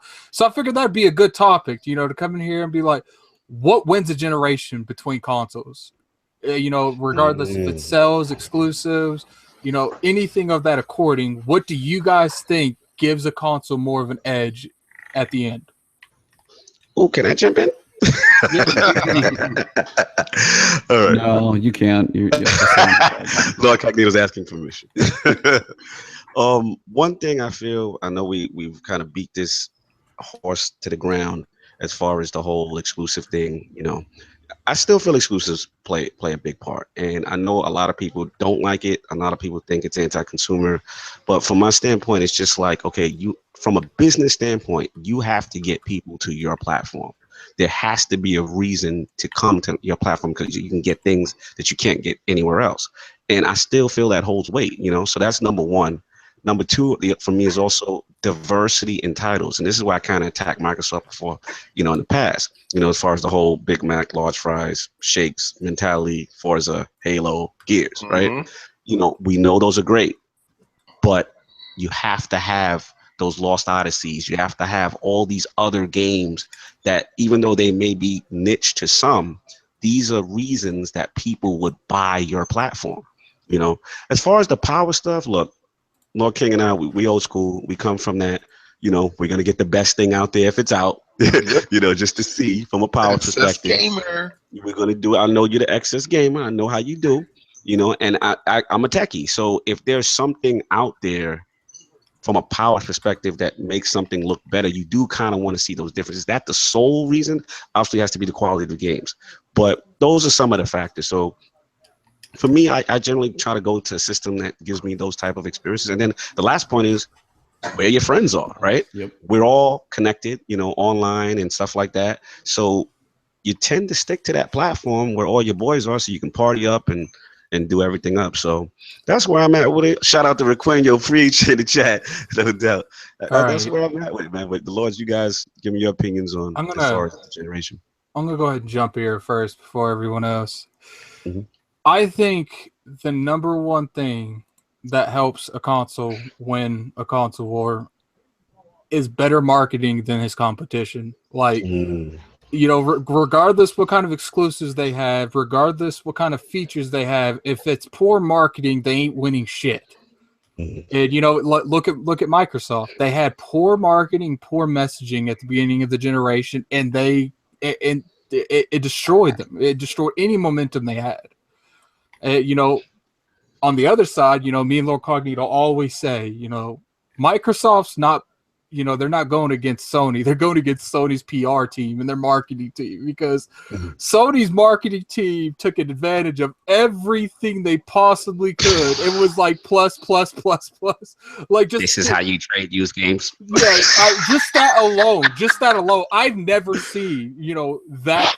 It's been years since I've seen attacking to that extent. Beautiful. It was beautiful. Well done. You have to give it up to Sony on that. It was well played. And you know, one of the reasons that Microsoft is losing this generation is because they abandoned the hardcore gamer. You cannot abandon the hardcore gamer because, you know, sure that the casuals are the ones that get you to that point where, you know, you win the generation.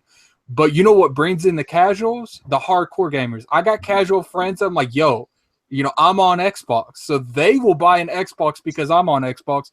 But if you screw the hardcore gamer at the beginning out of the gate, that's why we had so many people go to PlayStation, and then their friends went to play. You know how many of my friends were on PlayStation at the beginning of the generation that slowly came back to Xbox? It was a lot. I was like, me and you know, Lord John were the only people on Xbox, and they got everyone else over there. They got all our casual friends because the majority of our friend base was on PlayStation because they lost the majority of the hardcore gamers.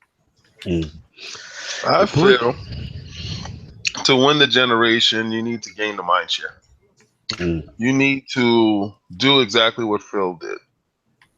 Grab a hold of the most credible source and change the narrative of your company in the face of adversity. So what he did was grab the bull by the horns, put the most credible guy up because no one can say anything about Digital Foundry. Oh, they're liars. They're just not. Cannot. Sorry, because it worked for you when your system was at the highest. It worked for you when your system was pushing out the best games. It worked for you when resolution was fantastic on your side. It's going to work for us too. Now you're gonna eat this. You're gonna eat this one. And you're gonna hold it. So I honestly feel that once you control the narrative of the populace, you control what your friends purchase from that narrative. Because here it goes. The narrative for the Switch was, before it came out, oh, it looks pretty good. And then they had the reveal. Oh, it's fantastic. How it feels in your hands.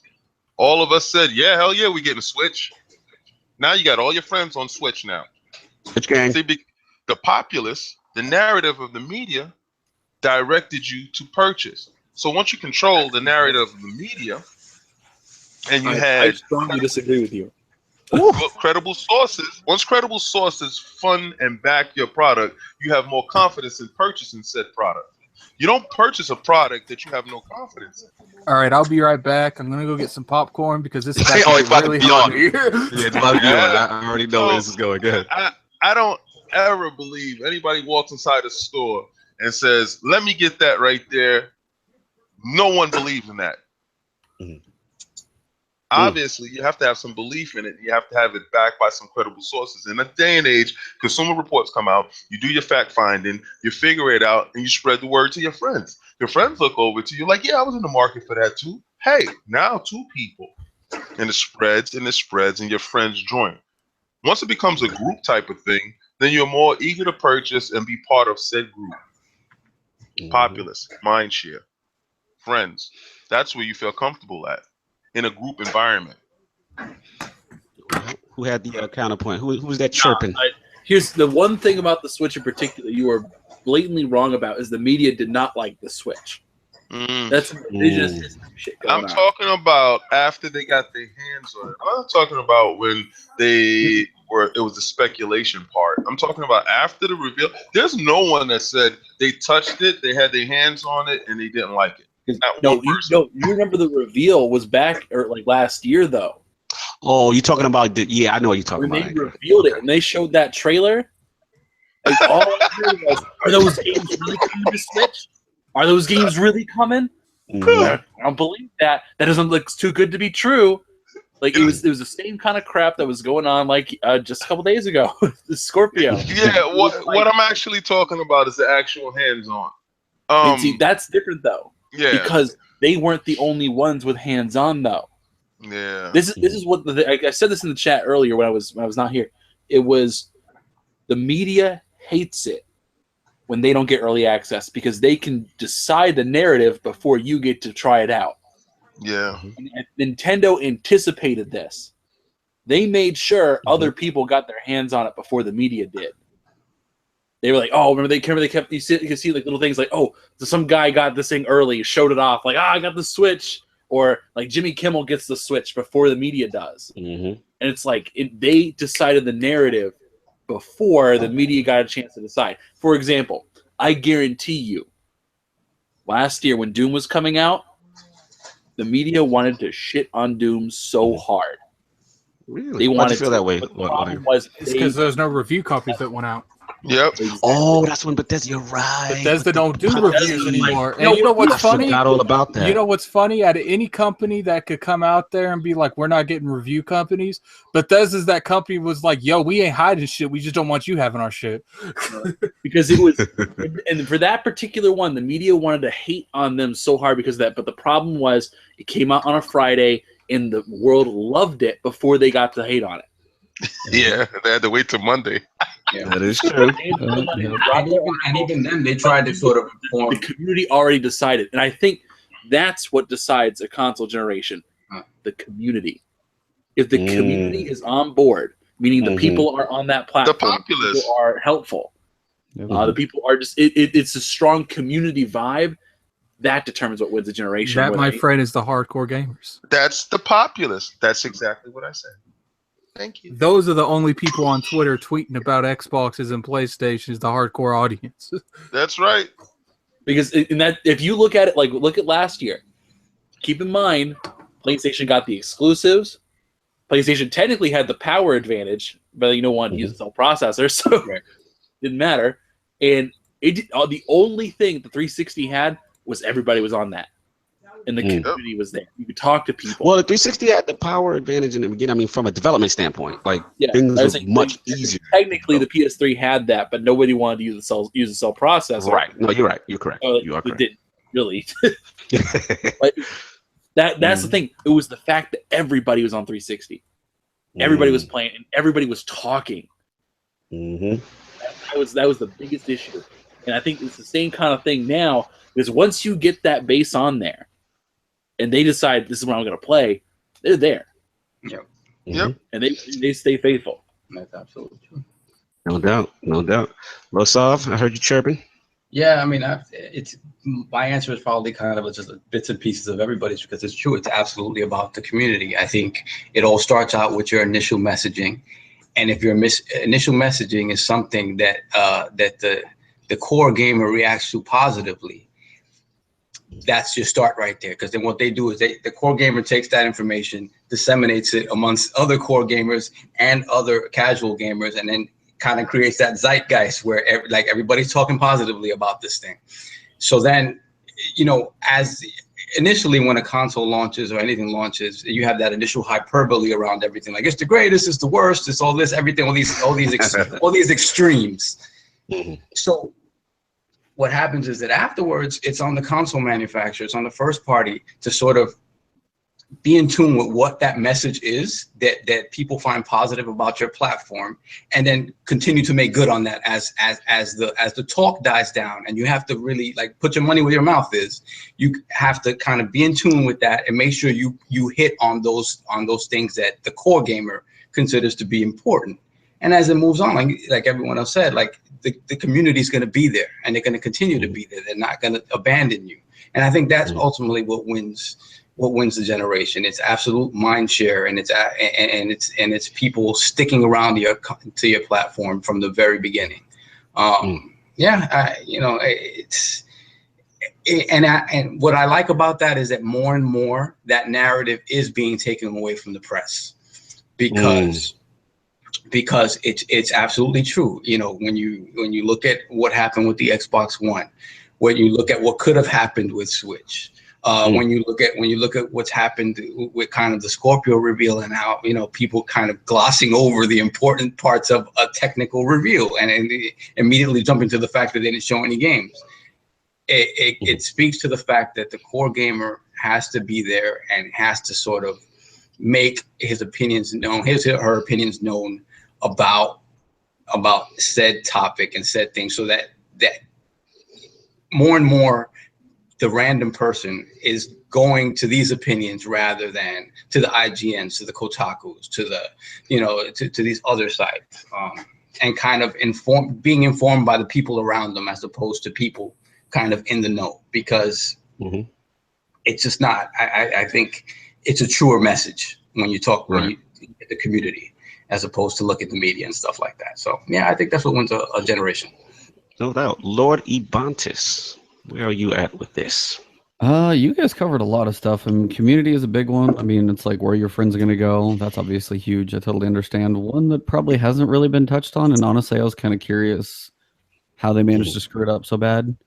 Just the ease of use of the UI. Like, Xbox 360 had one of the best UIs for systems, and then PlayStation came out and just kind of smoked them. It's like, it's simple, it was pretty clean, and Xbox was trying to do too much. And that was part of their whole messaging of, we want to be the one entertainment system and all that stuff. But it was like a very slow, like non-responsive, UI system that you had to use and search for. Like, I get on my Xbox and I think it's going to be a little better now, but I don't use it enough to be like, all right, where do I want to go search for a game? It's like, go to the left in PlayStation, search, you're good to go. It's like, and I don't use my Xbox enough, so I mean, it's like there's a partial bias there, I understand.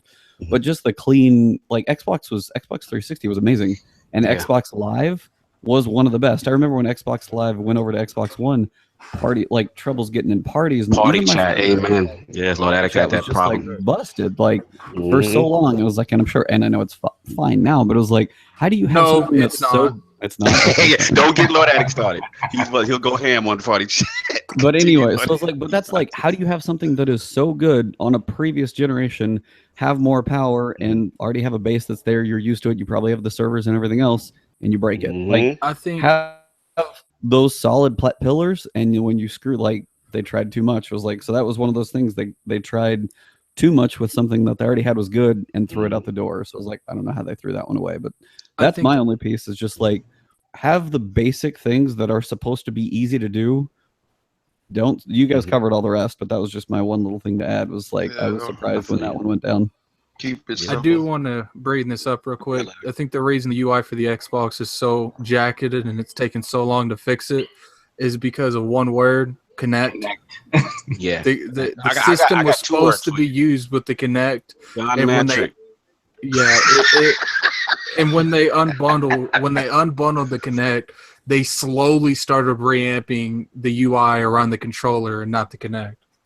No, I mean, I think the Lord's nailed it right now. I mean, also to Lord Ebontis and Lord King's point, I don't think enough credit is given to Phil Spencer, with that whole UI fiasco that he kind of inherited, because to turn that thing around, I mean, it was a mess. And I can see a person like, Lord Ebontis, he's jumping on and, party chat's a mess. Things are not where they should be.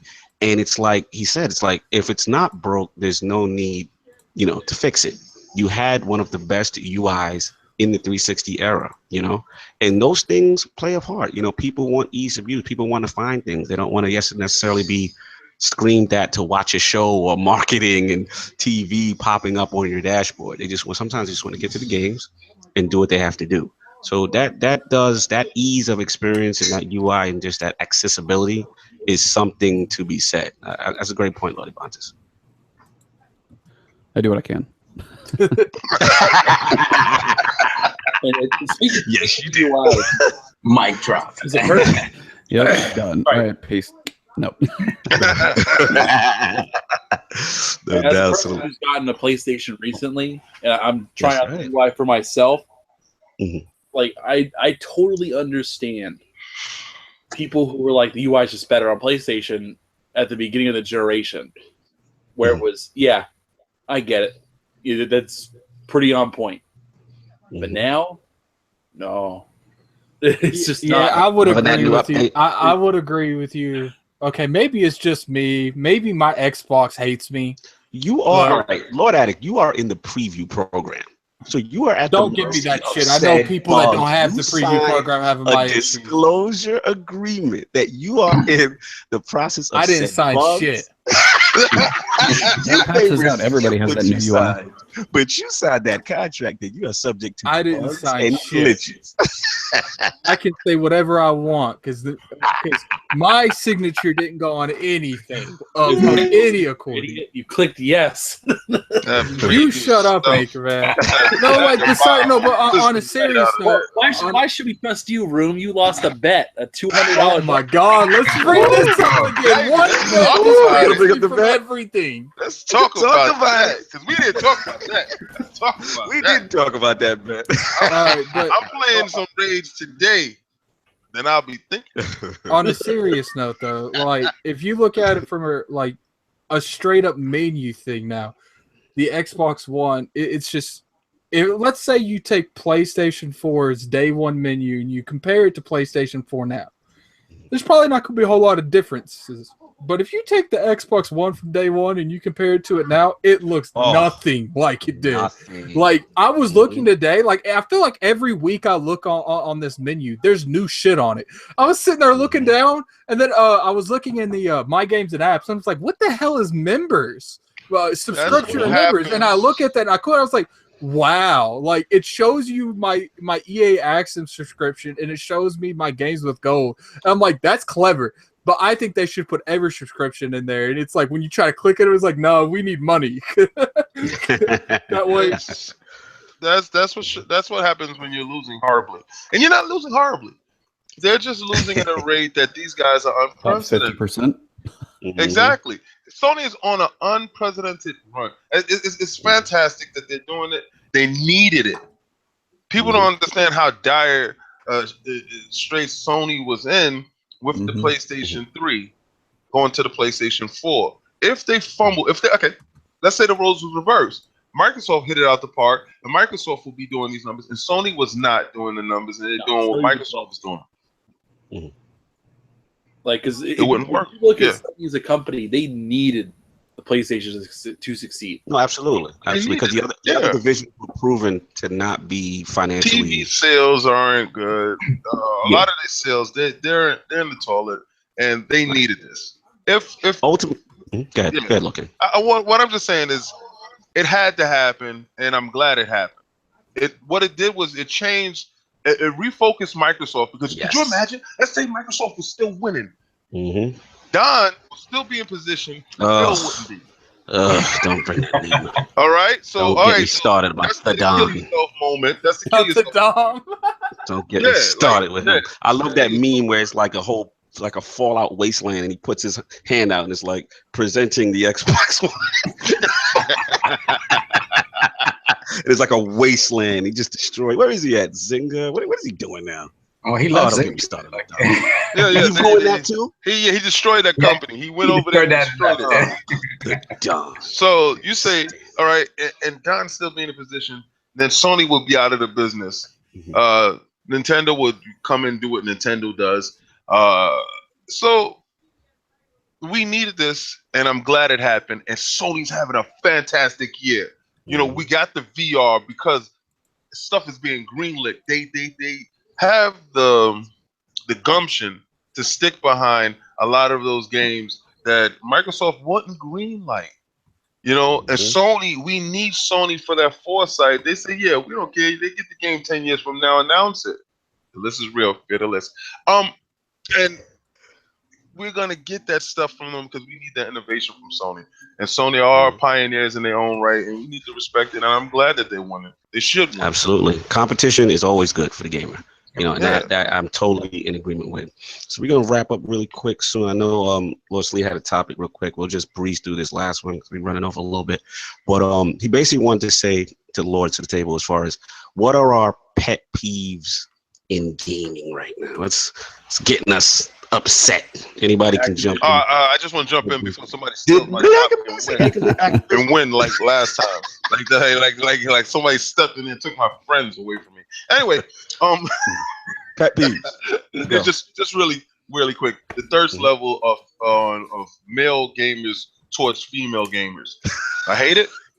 I hate the fact that a female gamer can come inside the room and the room mood changes. It turns into dirty pervert mode. And you mean like whenever I jumped into the party and Slet just shut up? Shut my head. It's like just call yourself a female. I don't know. It gets to the point where it's disgusting and it's horrible, and I think female gamers should be viewed as just like, you know, male gamers. It's like when you go to the gym. Everybody goes to the gym to work out, but most of the guys go to the gym to oogle girls. Same thing with gaming. Let them respect their space. I find it's my biggest pet peeve, and a lot of times I'll jump out of rooms because of it. Lord Anchorman, pet peeves. I'll come back to you in a minute. I gotta fix something. All right, go. Lord Ebontis, pet peeves. Oh man. In gaming, I was like, well, what? In gaming, like what? Just things, maybe trends. Can you get a damn good one? I was like, I don't know if I can trump that one. Actually, well, you put Trump involved anywhere near that one, and anyway, you know, pet peeves in gaming. We as the Iron Lords Gaming completely endorse that. I thought you guys were steering clear of politics and religion. Politics and religion. I'm not going in that. I didn't even acknowledge that. Well, mine would be useless frustrations. If this, so something to where it's like, hey, here's this little thing where it's like inventory management, or if it's something where just things in games that are not required, like you know, crappy UIs that are all in the way, or something to where, I mean, No Man's Sky, unfortunately, not to throw that one on the bus. The limited inventory space in that one pissed me off so bad. It just like broke so much. Things like that, just frustration. Just think it through. Play the game for a couple hours. All right, what is the one thing that's really pissing me off in my game? Fix it before you send it out. Like, I mean, those are easy things. Like any decent amount of game testing should have figured out. Those are, I don't know, useless frustrations is a way to put that. But the No Man's Sky was like one of my biggest turn-offs for explorations. Like, I want to go wander around. I can only go like 5 feet. I run out of space. So stuff like that. If I think of another one, I'll come up with it. Lost off pet peeves. Gaming. I would say fanboy wars, fanboyism in general, just annoys the hell out of me. I mean, to me, I consider a gamer, a true gamer, to be someone who gravitates to games wherever they may be. And, you know, and you listen, like a healthy gaming, for gaming to remain healthy, all these companies have to do well. So to me, just play games and be happy to play games. Don't worry about who has what system and what. And that's it. Like, hey man, I'll jump on an extension of that too. Yeah, I jumped on a RGM podcast, and shout out to Lady Bella. She has a great segment called Grinding Gears, which is similar along this vein right now that Lord Sleep brought up, which is the same thing. It's like, look, we're all gamers. We all have our preferences. We get it.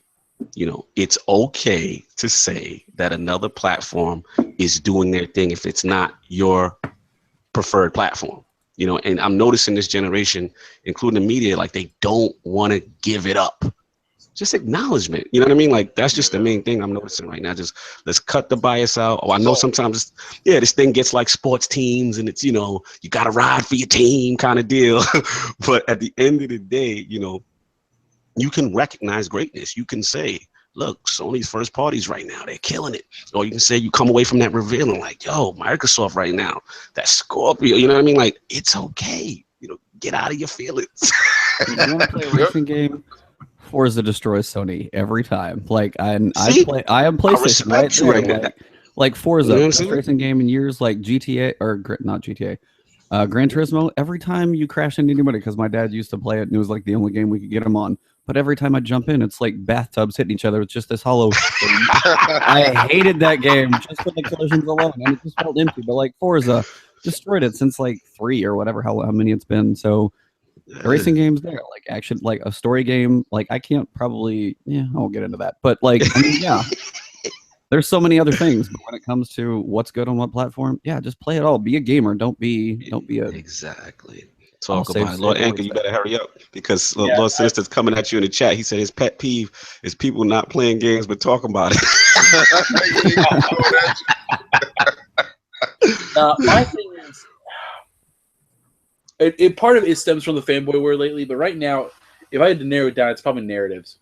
Yeah. And it's been crazy on how people have tried to rewrite history. You know, it's going to get worse at E3, right? What? Sorry. It's going to get way worse at E3. No. It's more specifically when they announced that. No.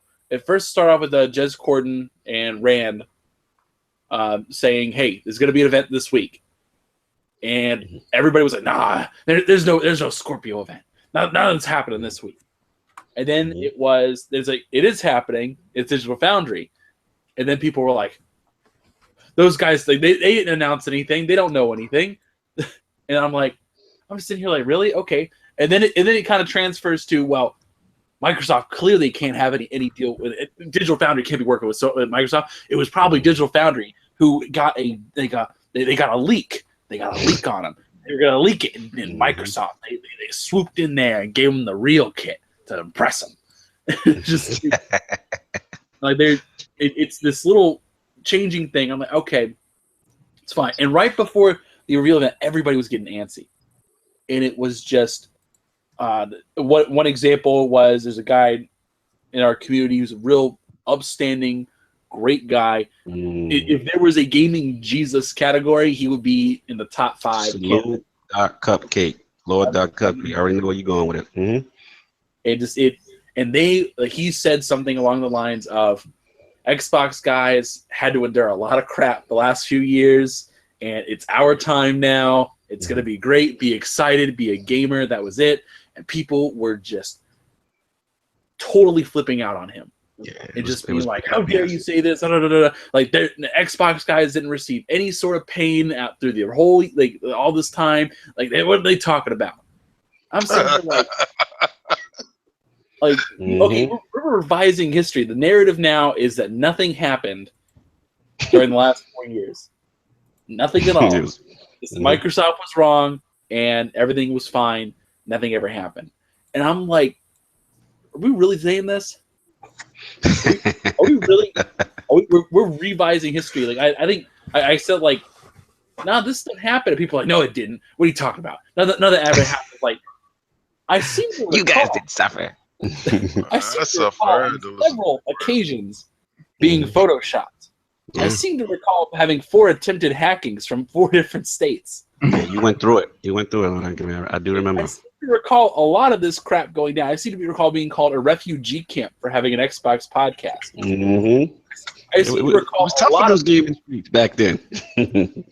And so what's annoying me right now is now we're trying to change the story that everything was fine, nothing ever happened, it was all cordial the whole time. Yeah, it's just like changing the narrative to it's not about power, it's about games. I'm like, but we said this years ago. and that's also a worthy flip-flop point as well, where it was Xbox guys are changing it now. Now it's about power. That's worth bringing up. Yes. But also, the PlayStation guys like, now it's about the games. When beginning of the duration, it was.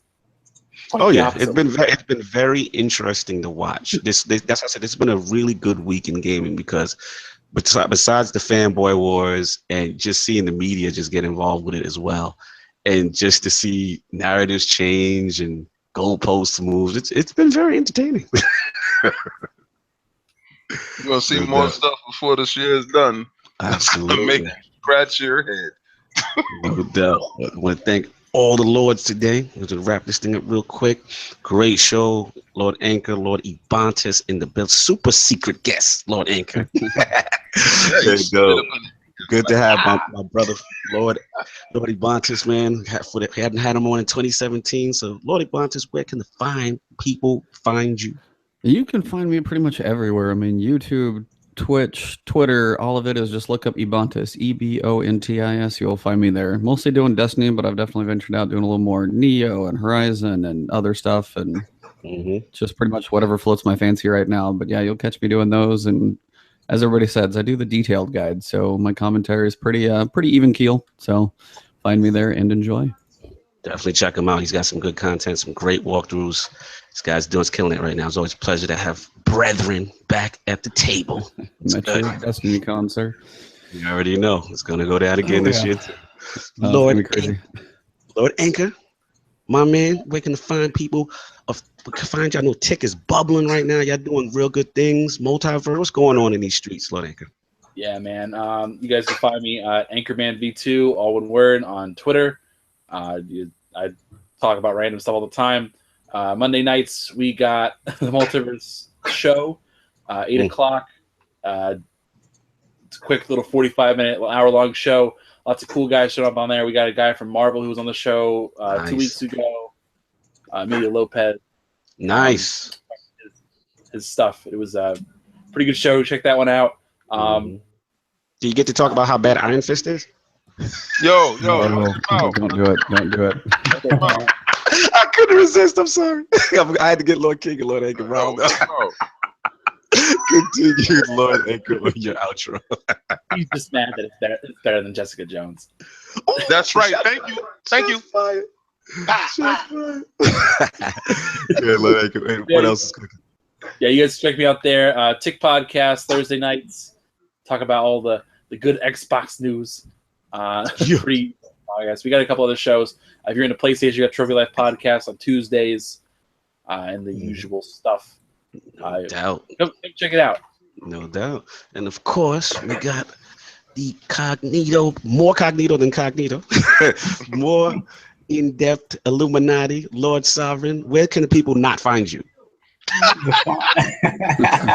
The fine people cannot find me on Xbox Live at BX Sovereign and on PSN BX Sovereign, one word.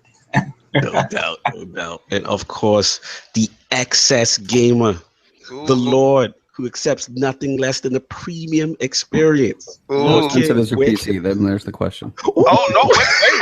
Wait! I'm shutting it down right now because I got.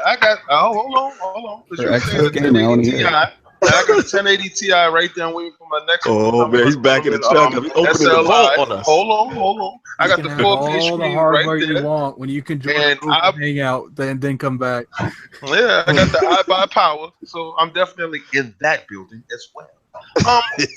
Nice. Also, the laptop is running 1070. It feels like Hello. I'm in like an You know episode you of have to MTV get that Cribs right now. 21-inch laptop, the $9,000 Predator laptop now. That's excess gaming. Let me next back the truck up. He said, "Hold on." What I want you to do is I want you to send me the link so I can purchase it and take a picture with it for you. That'd be awesome. Dude, where can I find you, Lord King? You can catch me everywhere: Twitter, Facebook, You can Instagram, catch him at Best Buy. Xbox, Yeah. King David OTW, and the real King David OTW. Oh, No and doubt. PlayStation Network, you can catch me as Xbox 360 Lover 1. That name is Thank so And of course, my brother. There's from your another link. mother. There's your link. I see it. I'm going at it, baby. Thank you. And of course, my brother from another mother, the co-host with the co-most, the non-angro gamer, Lord Attic. What's going on in the Attic show in these streets? What's going on with you? Nothing much. You guys can catch me at I have YouTube, Gaming Addict, Twitter. Lord Addict is Twitter. Room to Kill is all my gaming stuff. Xbox, PlayStation. Definitely check out my Addict shows. I'm about to post one here pretty soon. But definitely subscribe to the channel too. Don't forget about that. No doubt, of You course. start It's working Lord that synergy though. It's so hard because I end up typing Arliss on Twitter. I'm like, nah, it's not him anymore. And so the room, no. He's a lord. You put Lord in front of that man's name. And of course, it's Lord Cognito here. And of course, you can catch me on social media as Lord Cognito on Twitter. We still got things popping with my boy Dizzy and Playback Game Network. We got some things cooking with that. We've got some shows bubbling, and we put some information out on that.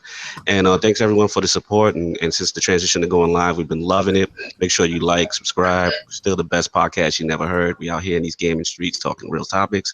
We appreciate the support. And on that note, we are out. Yo, Real quick, do you see this up on the screen here? Ebontis, you are out of your damn mind. Yo, Ebontis. Yo, this shit is starting at 8,009. That's what I said. You said gaming in excess. There's the epitome right there. I just purchased a very nice laptop. I spent like $2,000 on it. You said this is a baby BMW X1. Laptop, car, got all That's your the after priorities show. in line See you right guys. there.